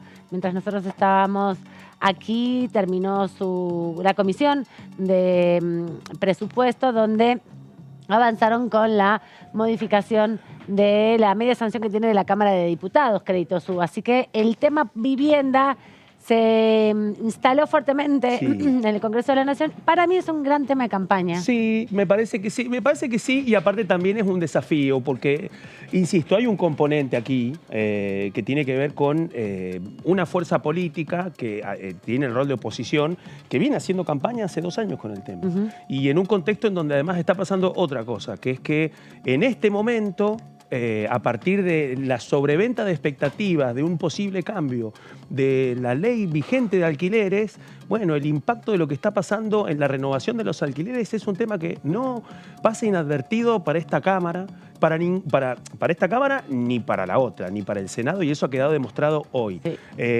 Y ahí se combinan 3 componentes de la situación habitacional en nuestro país. Una parte, los deudores de créditos UVA, que es un sector con unas características de la situación totalmente distintas. Muy diferente. Y por otra parte, 2 aristas claves de la situación de los alquileres. El debate en torno a la ley 27.551, con distintas posibilidades, y el otro debate, los alquileres temporarios, especialmente con fines turísticos a través de aplicaciones como Airbnb. Bueno, eso empuja mucho los precios en su dolarización. Y realmente ha llegado ahora a tomar centralidad en este momento. Sí. Así que hay que ver si estos componentes, digamos, entran en el marco de la discusión electoral. Hubo un encadenamiento de tratamientos para ponerlos en conjunto, para discutir la problemática un poco más allá. Hoy se dijo algo muy interesante desde parte de los inquilinos, además de un cruce preocupante del impacto de la violencia familiar por la crisis habitacional y las denuncias y las alertas que denunció hoy el colectivo Ni Una Menos, que estuvo presente con una de sus representantes aquí en la Cámara de Senadores, sino también lo que planteaban justamente es que se pinchó el globo del sueño de la casa propia, ¿no? Lo dijo Gervasio Muñoz, dijo, perseguimos permanentemente un sueño incumplible, porque trajeron mucha información sobre la proyección y el desarrollo de la construcción de viviendas en Argentina, y hay muchas casas en Argentina, no faltan casas. El tema es que está mal distribuido y que hay especulación por el valor de la vivienda. Esto sucede a partir de la década de fines de los 70 con el golpe de Estado. Justamente estamos cumpliendo 40 años de democracia y advertían que en la media sanción se revivió una ley que es de Martínez de Oz, que era de la dictadura justamente, a partir de la habilitación de que se puedan negociar adelantos de pagos, ¿no? Dejando en una situación de ultra vulnerabilidad a muchos de los inquilinos e inquilinas. Así que un temón que no termina de destrabarse acá en el Congreso porque es justamente el núcleo de los derechos básicos de las personas, ¿no? El derecho a la vivienda digna, un derecho que además es constitucional en Argentina. Vamos a repasar otro proyecto de ley, ¿te parece, Antonio? Así es, Amanda. Sergio Massa. Vamos a hablar del proyecto que presentó hoy el ministro de Economía, Sergio Massa, junto con la ministra de Trabajo, Raquel Kelly Olmos, lleva la firma de los dos miembros del gabinete, porque es un proyecto que crea también el programa de generación de empleo argentino a través del fomento de la contratación a jóvenes al primer empleo y a beneficios, dándole beneficios impositivos a las empresas que también contraten a beneficiarios de programas sociales. Bien. Este proyecto que ingresó hoy en la Cámara Baja, lo que propone principalmente, y el punto neurálgico de este tema, tiene que ver con una reducción del 100% de las contribuciones patronales por 2 años para aquellas pequeñas y medianas empresas que contraten a jóvenes entre 18 y 25 años. Mira, vos quedó afuera por un solo año. Vos ya sos viejo. Ya tengo 26. Sí, pero vos no estás primero Los empleo, años ya tenés pasan. más de uno, así Claro. que no podés entrar en esta ley. Exactamente, has ido avanzando en el pluriempleo, otra Sí. característica de este Otra momento. cosa es que estés precarizado. que Exactamente. Es una Pero condición. pluriempleo. Una cosa no cambia la otra. Sí. Ahora cuando te recibas te van a tener que pasar Ojalá. a planta permanente. Y Ojalá. pagarte un Esperemos que eso 20% pronto más. suceda. Exactamente, 20%. En el fundamento de este proyecto que ingresó hoy, decíamos, se busca, sostiene que la iniciativa busca consolidar y dar sostenibilidad a la tendencia positiva en la generación de empleo y también dar previsibilidad a las y los trabajadores y a los distintos sectores de la economía. ¿Por qué previsibilidad? Bueno, porque busca que tengan un empleo formal, buscando romper con esta lógica que decían recién del pluriempleo y la inestabilidad económica. Y también a las empresas dándoles por 2 años la reducción del 100%, es decir, el quite directamente de cargas patronales. Sí, y además también, en definitiva, es, bueno, echar por tierra la excusa de que son caros los trabajadores y por eso no se los quiere contratar de manera registrada. Cuando se les da la posibilidad de que una vez que produzcan su propia ganancia, en definitiva, que la plusvalía se acumule por 2 años, tenga la posibilidad ya de incorporarlo al régimen formal. Algo muy importante es que no pierden, el Estado sigue pagando la jubilación y la obra social, ¿no? Para que el trabajador, la trabajadora no pierda esos derechos y no tenga que después andar comprando extra los aportes, ¿no? Así es. Los beneficios que tiene este proyecto se dividen en 2. Primero, en una reducción de contribuciones patronales para las relaciones laborales que se inicien a partir de la entrada en vigencia de esta presente ley, siempre que la incrementación de la nómina laboral sea de cada empleador. Este es uno de los principales beneficios, son 2, vamos a pasar a mencionar el otro, por favor. Vale. Y en el punto B se otorgan beneficios a aquellos empleados que conviertan de manera gradual a los planes, programas sociales y prestaciones de la seguridad social en trabajo formal que respeten un crédito de representatividad federal o bien generen oportunidades en el acceso al mercado laboral, incluyendo a las y los jóvenes que ingresen por primera vez, lo que decíamos recién, y también remarcando a los trabajadores darles trabajo formal, es decir, que el proyecto contempla que muchas veces estas personas que reciben planes sociales, programas sociales de asistencia, realizan trabajo muchas veces, la mayoría, en la informalidad, es decir, que tener algún tipo de ingreso no es requisitoria para no entrar en este programa que propone este proyecto. Contempla también esto es lo que dijimos recién,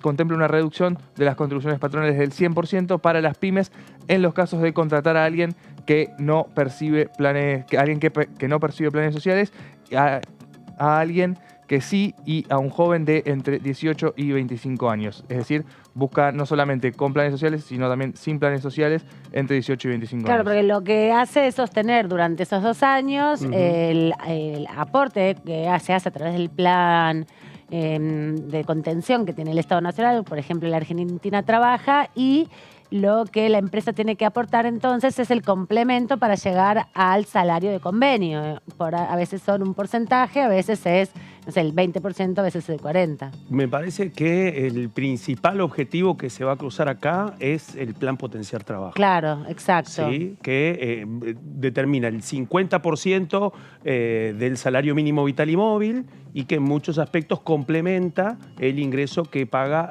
determinado empleador, ¿no? Claro, si es el 50% del salario mínimo vital y móvil, los salarios de convenio están en general por arriba. Exacto. Entonces es entre un 50 y un 70 que va a tener que poner el empleador. Pero bueno, también le da un espacio, porque la idea es que frente a este discurso también tan instalado de los empresarios y los empleadores que dicen, bueno, sobre todo los pequeños, bueno, me sale muy caro contratar, yo tengo que hacerme un colchón para que eso suceda. Bueno, acá se le da un acompañamiento para que pueda generar la expansión de su empresa, ¿no? Pueda, no sé, abrir más días, mejores horarios, poder competir de otra manera, despachar, tener delivery, cosas que hoy están todas hechas. Y terminar con la precarización. Claro, hoy está todo sostenido por la precarización eso, a través de un montón de mecanismos. Por fuera de las mini pymes, para el resto de las empresas el alivio también será del 100% en el caso de que contraten a beneficiarios de planes y jóvenes, mientras que en el caso de emplear a quien no percibe un plan, la reducción será del 50% los primeros 12 meses y el 25% el siguiente año. Es decir, una forma de incentivar también a que si hay una persona con plan social y una persona que no tiene el plan social, que puedan darle trabajo prioridad, porque es más posible que cuando termine este programa la persona que tiene plan social no consiga otro trabajo. Sí, y además muchas veces también basado en la estigmatización. Claro, ¿no es cierto? desestigmatizar totalmente, ¿no? Esta idea de que son todos vagos los planeros. Bueno, justamente el Estado te subsidia a un trabajador que ya está en un proceso, porque como bien decías, Claudio, dentro de los programas sociales, la gran mayoría, los que no son de terminalidad estudiantil, como son algunos, que promueven justamente que las personas que perciben el aporte del Estado terminen su secundario, su primario y puedan complementar todo el proceso. Bueno, también está que muchos forman parte de cooperativas, tienen muchos oficios que desarrollan, son plomeros, son plomeras, son albañiles, trabajan en la industria textil, pero a través de cooperativas. Entonces todo ese saber también está ya ponderado por lo que han hecho las organizaciones. Pero bueno, como reciben un plan social, les cae la dureza. Así es. De la estigmatización. Me parece audaz ponerlo en esos términos, ¿no? Sí, y creo que además hay otra apuesta política, creo yo, y que tiene que ver con la decisión de multiplicar señales para el mundo de la micro y pequeña y mediana empresa. En un contexto en donde eso también le podría permitir sumar al oficialismo unos votos. Algunos aliados, que vos lo habías mencionado el otro día, pasó inadvertido, pero bueno, en el viaje que hizo el ministro de Economía Sergio Massa hace 15 días a Brasil, en donde estuvo con Lula, bueno, ahí estuvo con Alejandro Topo Rodríguez y con Natalia de la Sota, ¿no? O sea, con dos integrantes del interbloque labañista, donde conviven labañistas con Córdoba Federal, ¿no? Decir también que Graciela Camaño tiene más de un proyecto sobre empleo joven, me parece que ahí está el tema, totalmente. Y hay un reclamo, especialmente de estos aliados esquivos a veces del oficialismo, de encontrar, de que el oficialismo defina políticas específicas para la pequeña y mediana empresa. Hace ya un tiempo. De hecho, muchos hemos escuchado a Topo Rodríguez insistir en distintas sesiones, ya desde el año pasado, algunas cuestiones vinculadas hasta cuestiones tarifarias, hasta cuestiones vinculadas con las retenciones para la exportación. Y en ese contexto, bueno, se anuncia este proyecto que ingresó ahora, que nos informaba Antonio, pero se suman otras señales también, como por ejemplo, también otro dato que pasó inadvertido, que fue la decisión del Ministerio de Economía de levantarle las retenciones para una serie de pequeñas y medianas empresas exportadoras de todo el país, ¿no? Exacto, las economías regionales, un anuncio que sucedió en los últimos minutos, mientras estábamos nosotros en el aire, justamente dieron a difundir desde la unidad de comunicación y prensa del Ministerio que se avanzó con retenciones cero para las exportaciones de las economías regionales. Siempre está el ejemplo del aceite de limón, ¿no? Que se compra a $1.000 el litro, así que nos quedaremos sin esa retención, pero ojalá se exporte mucho y eso genere mucho empleo. ¿no? Que se hace en Tucumán. Pero, digamos, eso creo que tiene un valor importante porque el oficialismo trata de retomar un debate que algunos consideran que procrastinó durante mucho tiempo. Y acá tiene un dictamen también, la de retenciones y la de una política específica, no la de retenciones ceros de las economías regionales, pero sí un proyecto sobre promoción especial para las economías regionales. Ramiro Fernández Patri lleva adelante esa comisión y recordemos que antes de las elecciones de agosto habían logrado dictaminar. Es un buen proyecto para llegar al recinto, ¿no? Porque lo dictaminaron creo que con consenso. Vamos a repasar qué decía más temprano Eduardo Fernández, diputado de la provincia de Córdoba, del Frente de Todos, básicamente o específicamente del Partido Solidario, que representa a Carlos Heller. Él habló sobre este proyecto que acaba de ingresar. Además es miembro de la Comisión de Presupuesto, así que lo va a tener que discutir. Yo he hecho la presentación de un proyecto hace poco tiempo, hace un mes y medio, que fue para el día de las pymes, el 27 de julio, que es la Defensoría Mi Pyme. Y en esa defensoría, en el ámbito del Poder Legislativo, como existe en muchos lugares del mundo, es una avanzada, no pongo las mayorías especiales, sino pongo mayorías y donde participa el Senado y la Cámara de Diputados. Entonces, hay que encontrar las formas para estas nuevas legislaturas que vamos a tener. Pero no es patrimonio de acá. Tenemos que avanzar con esas leyes que necesitan y que dan rasgos comunes. El diputado Eduardo Fernández defendiendo y dando a conocer su opinión respecto a estas iniciativas que buscan mejorar las condiciones de las pequeñas mini empresas y comercios principalmente, ¿no? Aquellos que emplean a 2, 3 personas. Vamos a otro ángulo de la información, siempre lo he querido decir, porque vamos a aprovechar a recomendarles un poco lo que les gusta disfrutar a los diputados y diputadas en el contexto de su descanso. En Todo Cultura tenemos una sección donde le preguntamos a los diputados, a las diputadas que nos recomienden una película, un libro, algún evento artístico les ha dejado una marca que les gusta disfrutar para despejarse de la actividad política o incluso, bueno, que han encontrado ahí algunas argumentaciones. En este caso, vamos a repasar lo que decía el diputado Pablo Servi y también de Evolución Radical y también el diputado Daniel Arroyo de El Frente de Todos.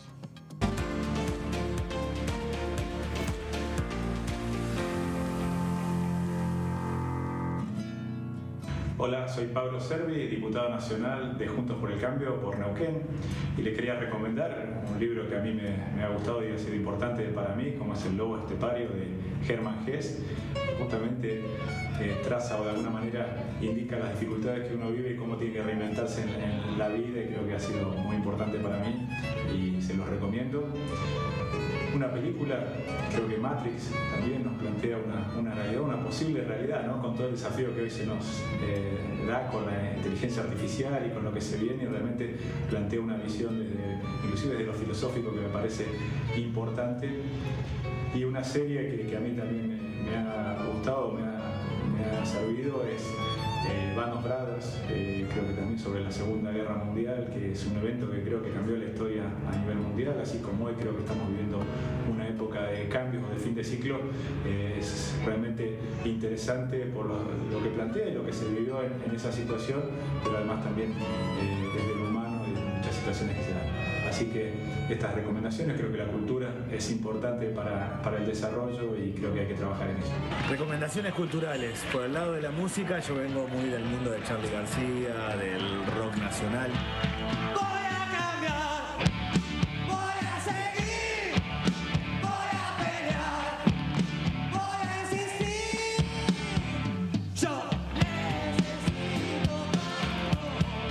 Me enganché en el último tiempo con la cumbia y con el trap. La cara de los jóvenes en el país es el turro más pegado. What the fuck is this? Si tu número es contado en la calle me conocen como el hip hop, the real dance creep. Hay como mucha cosa interesante en lo cultural en los barrios. Mucho que viene de abajo, mucho del conurbano, de Rosario, de Córdoba. Hay como nueva música, nuevas canciones, yo llamaría de protesta, de gente que cuenta lo que está pasando, bien interesante. Yo asociaba eso con el rock nacional, pero ha habido mucho muy piola.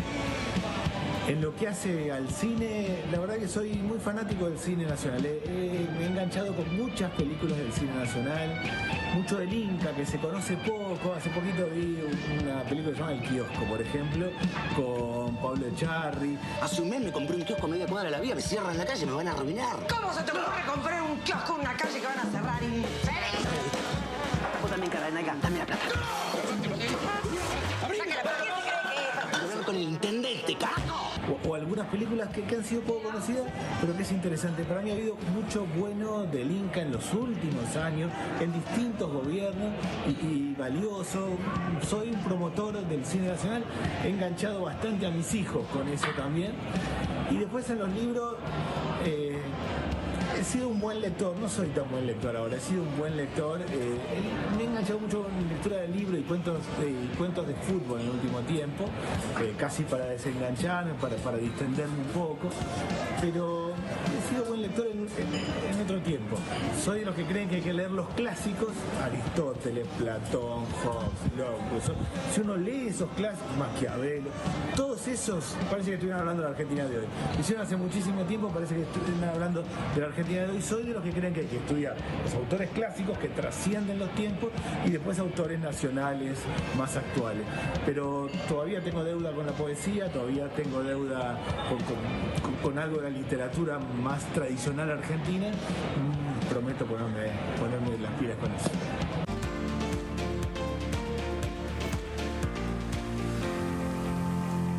Una oportunidad para conocer a los diputados, a las diputadas de otra forma, con sus gustos personales, con sus inquietudes.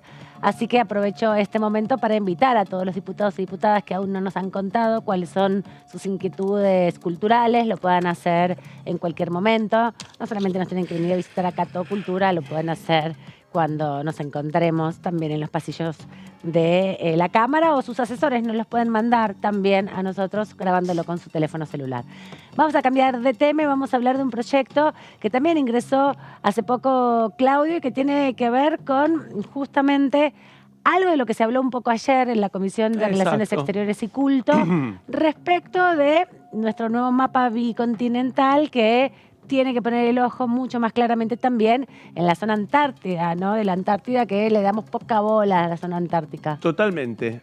Uno de los temas, precisamente, con el reconocimiento y la profundización respecto a la dimensión bioceánica de nuestro país. Y otro que en la última reunión que vos mencionabas, de la Comisión de Relaciones Exteriores y Culto, en donde también ya quedó vía libre para otro proyecto que habíamos contado aquí, y en estos días hemos contado en Diputados TV respecto a instituir el Día de las Iglesias Evangélicas. Bueno, también en esta reunión de comisión se habló de este proyecto, y vamos a contar qué va a pasar con este proyecto y qué se decidió en esa comisión. Pero primero vamos a repasar un poco las características de esta iniciativa, que es la creación de la Agencia Antártica Argentina. ¿Pero no existe ya algo así? Ahí está. Y esto es un proyecto presentado por el diputado Federico Frigerio, fueguino de Tierra del Fuego, primo del ex ministro del Interior y diputado nacional Rogelio Frigerio. Lo que propuso Frigerio, y este proyecto ya lleva un tiempo con estado parlamentario, es que propone reformar la ley 18.513, que establece las bases jurídicas, orgánicas, funcionales para el planeamiento y programación, dirección, ejecución y coordinación y control de la actividad antártica argentina. Es decir, que este proyecto lo que busca es hacer una reforma sobre una ley que ahora vamos a ver algunos detalles. Lo vemos en la placa 2. Sí, fue promulgada en 1969. Con ese número pensaba. Exactamente, viejísima, de 1969. En línea de tiempo, 3 años antes de que la dictadura también, pero cuando estaba en el Ejecutivo Livingston, crean el primer régimen de promoción industrial de Tierra del Fuego en 1972. Mirá. Este es de 1969. O sea que tienen el ojo en el sur más del sur, digamos. Había una discusión en ese momento, exactamente, y en ese contexto uno dice, ¿pero cómo? ¿Una ley por una dictadura? Claro, porque el estatuto de la autodenominada en aquel momento Revolución Argentina, en su artículo 5, lo que le daba, como el resto de los estatutos de las dictaduras, le daba atribuciones al presidente de facto para sancionar y promulgar la ley, es decir, tomarse atribuciones del Congreso de la Nación, del Poder Legislativo, anulado por un golpe de Estado, ¿no? Después inventaron la CAL para la del otro golpe. Después vino ya, después en la dictadura siguiente, de 1976-1983, la Comisión de Asesoramiento Legislativo. Fueron mejorando las formas de violar la Constitución y de suspender el régimen constitucional, ¿no? En ese contexto es que Onganía sanciona y promulga esta ley. Lo que propone Frigerio en este caso, y ahora vamos a entender por qué un diputado del macrismo en Tierra del Fuego lleva adelante esta iniciativa. Propone crear la Agencia Antártica Argentina como una entidad autárquica de derecho público en el ámbito de la Jefatura de Gabinete de Ministros. Vamos a ver algunos detalles de la propuesta que hace.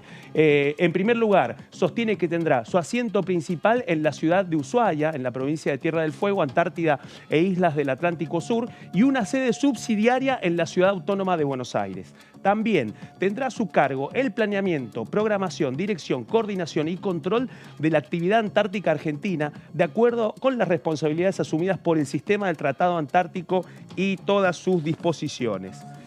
Ahí hay otro tema, porque uno dice, bueno, pero ¿cómo? Lo que decía Amanda, ¿no hay ya una estructura creada? Sí, hay una estructura y vamos a repasarla, y tiene que ver con la Dirección Nacional del Antártico, ¿sí? Que está en la órbita del Ministerio de Defensa, ¿sí? Y esas son partes de las estructuras que se han ido ordenando en gobiernos constitucionales después de la vigencia de esta ley, que nunca ha perdido vigencia, de la dictadura, ¿sí?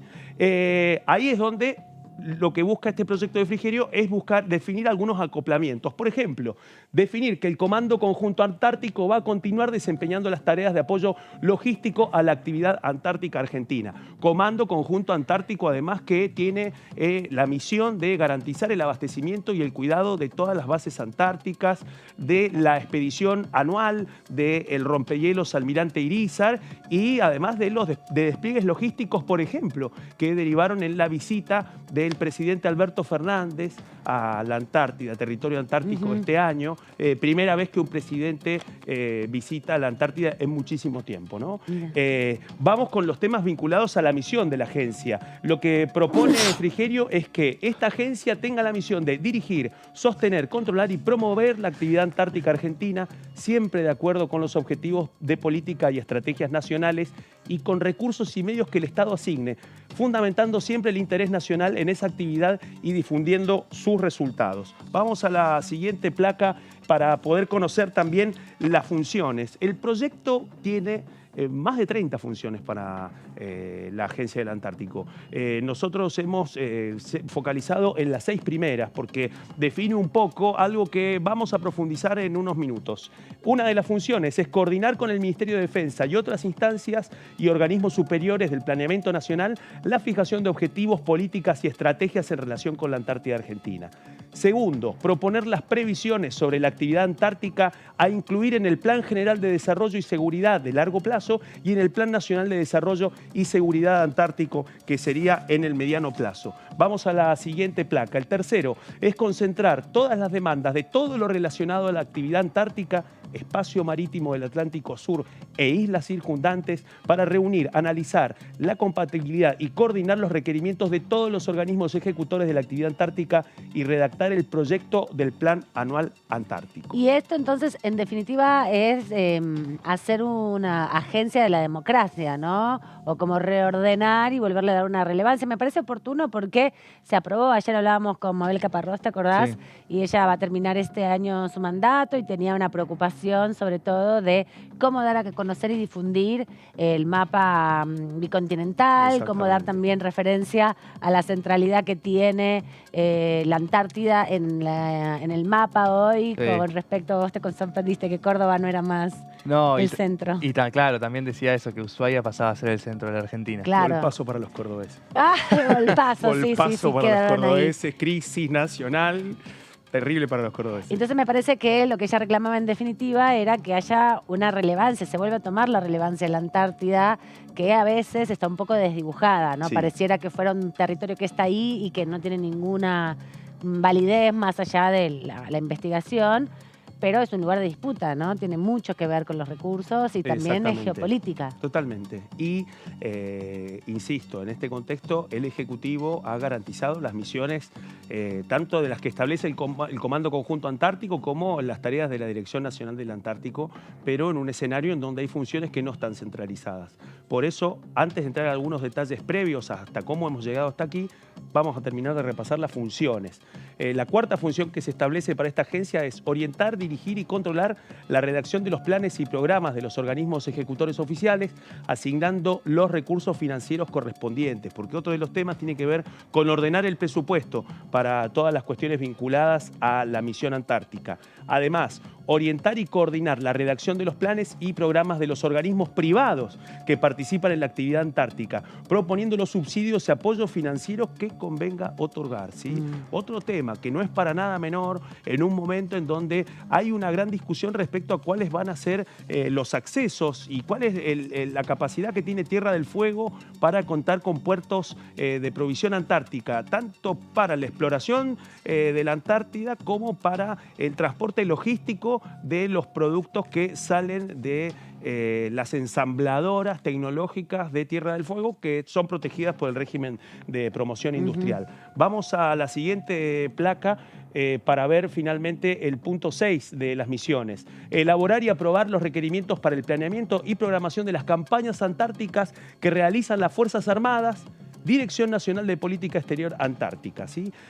Hasta ahí lo que tiene que ver con las misiones. Vamos a explorar un poco por qué este diputado hace esta propuesta. En primer lugar, y esto tiene que ver con un antecedente histórico, el autor del proyecto sostiene que Argentina cuenta con una posición geográfica privilegiada y un sinnúmero de políticas públicas, hitos, héroes y expediciones que son las bases para sostener y fortalecer nuestro reclamo soberano sobre el continente blanco. Pasamos a la siguiente placa para poder ver más en detalle algunos temas de la dimensión y el calibre de esta discusión.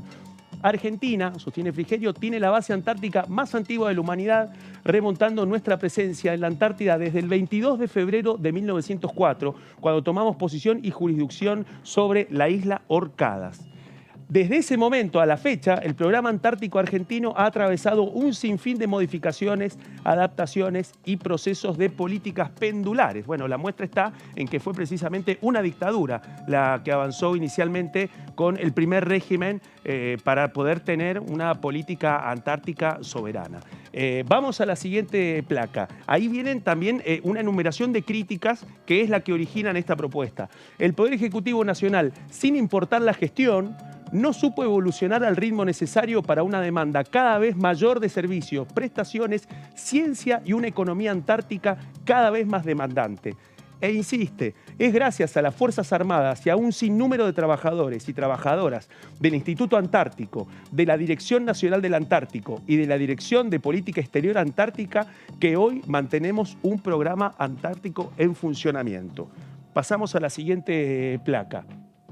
Desde el año 1952, el Programa Antártico Argentino encontraba su dependencia ejecutiva en el Ministerio de Defensa y concentraba toda su responsabilidad, planificación y ejecución. Es decir, que la Dirección Nacional, el Programa Antártico, fue creado durante la segunda presidencia del gobierno de Juan Domingo Perón, 3 años de su derrocamiento, y luego nos encontramos con este otro dato, que casi 2 décadas después es otra dictadura la que busca avanzar con la llamativa y cuestionable sanción y autopromulgación de una ley en violación del orden constitucional, pero que en este contexto aborda esta discusión estratégica respecto a la Antártida.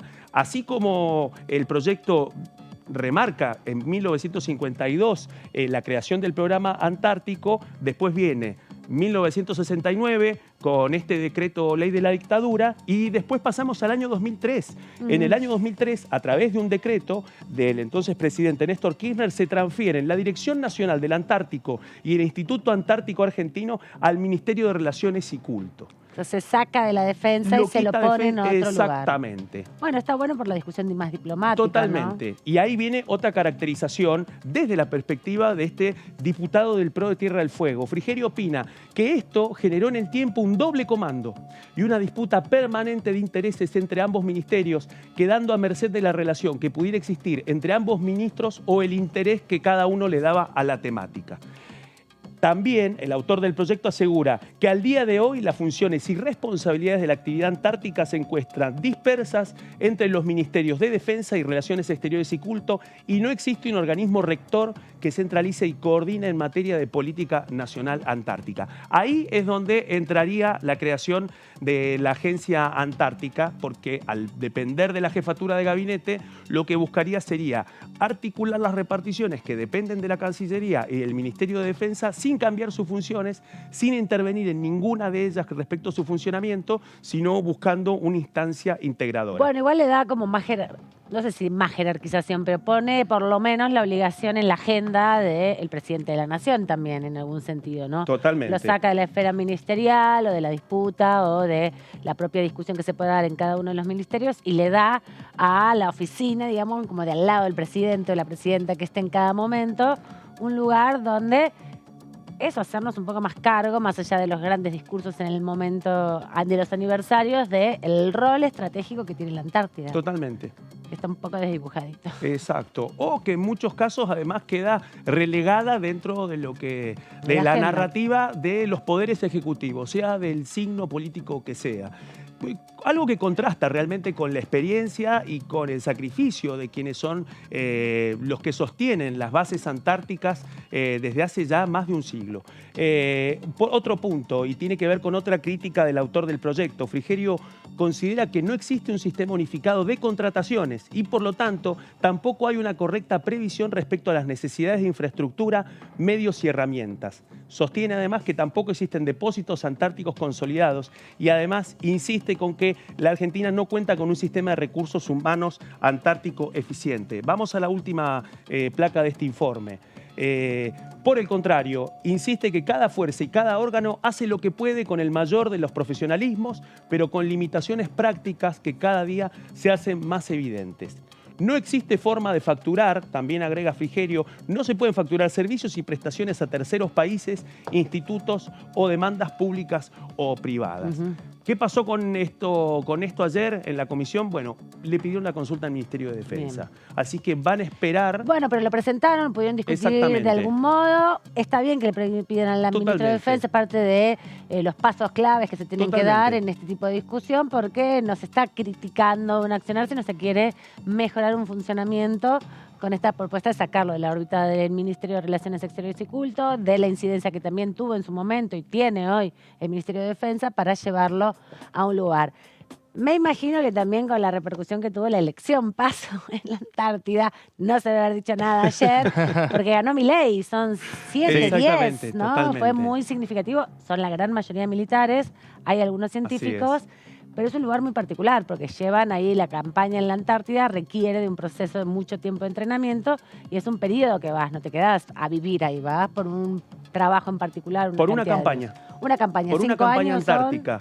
Creo que cada campaña antártica es un año y en algunos casos algunos se quedan más de una campaña antártica. O sea que máximo 2. Exacto, pero tengo entendido que algunos, más específicamente los científicos, pasan un tiempo mucho más largo. Pero porque eso va de la mano del nivel de las investigaciones que se están llevando sobre el continente blanco en este momento. Así que en ese contexto, bueno, es posible que se conozca finalmente un dictamen o una opinión de la cartera de defensa que conduce Jorge Tayana y a partir de eso ver si va a haber un trámite antes de fin de año. Vamos a repasar lo que nos decía ayer Tony, la diputada Mabel Caparrós, que habló con nosotros en tercera edición sobre este tema. Se va a elaborar y pensamos, yo pienso que sí, que la oposición también lo va a acompañar, porque nada, es una cuestión de respetar al otro en sus creencias, en su fe, y me parece que esto debe darse. No se puede admitir esto de ninguna manera, y menos de alguien que está hoy participando en una elección para llegar al máximo cargo, que es presidir un país donde nos va a representar a todos, supuestamente, si ganara. Suponiendo que esto no existiera, no se puede permitir esto. O sea, me parece que es entrar en persecución y en agravios que no se pueden permitir desde el punto de vista de las instituciones, y menos de un diputado de la Nación hoy, y que uno de los que pretende conducir los destinos de la Argentina.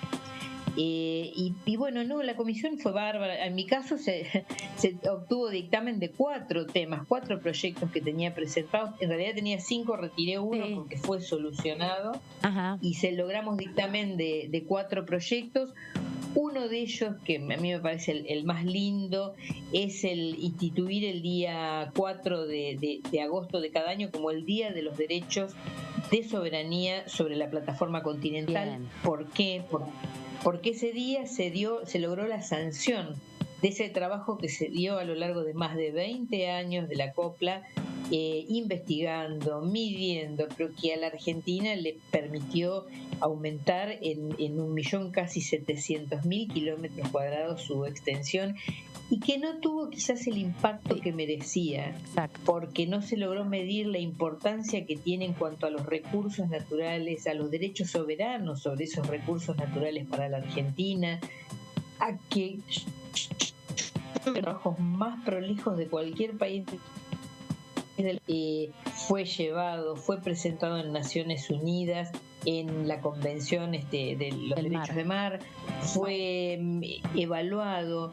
Se plantearon objeciones, que una de ellas fue, Reino Unido, por supuesto, presentó objeción por Malvinas, se aceptó porque está en litigio, Antártida por el acuerdo antártico también, o sea, se fue con todos los pasos y se logró finalmente que fuera aprobado por Naciones Unidas estos límites nuevos para la Argentina, que le ha sacado a Córdoba ese lugar del punto central de la Argentina, y ahora somos Tierra del Fuego, ¿no? Repasábamos ahí con la diputada Caparrós lo que sucedió ayer con esto de la Agencia Antártica. Para despedirnos queremos recordar en memoria de Oraldo Britos, un dirigente político del peronista que falleció en la jornada del día de hoy con 90 años. Fue un dirigente sindical, fue un dirigente peronista, senador, diputado en distintos periodos, senador en el 73, totalmente, con el gobierno de Cámpora, pero también fue ministro de Economía poquito tiempo en el contexto del itinerato que le tocó hacer a Adolfo Rodríguez Sá. De la cartera laboral. De la cartera laboral, sí, en esos días del diciembre del 2001. Bueno, una pena siempre recordar los aportes que ha hecho en momentos difíciles también de la Argentina, como diputado o como senador. La historia lo tendrá también en su memoria. Queríamos dejar el programa también rindiéndole un homenaje.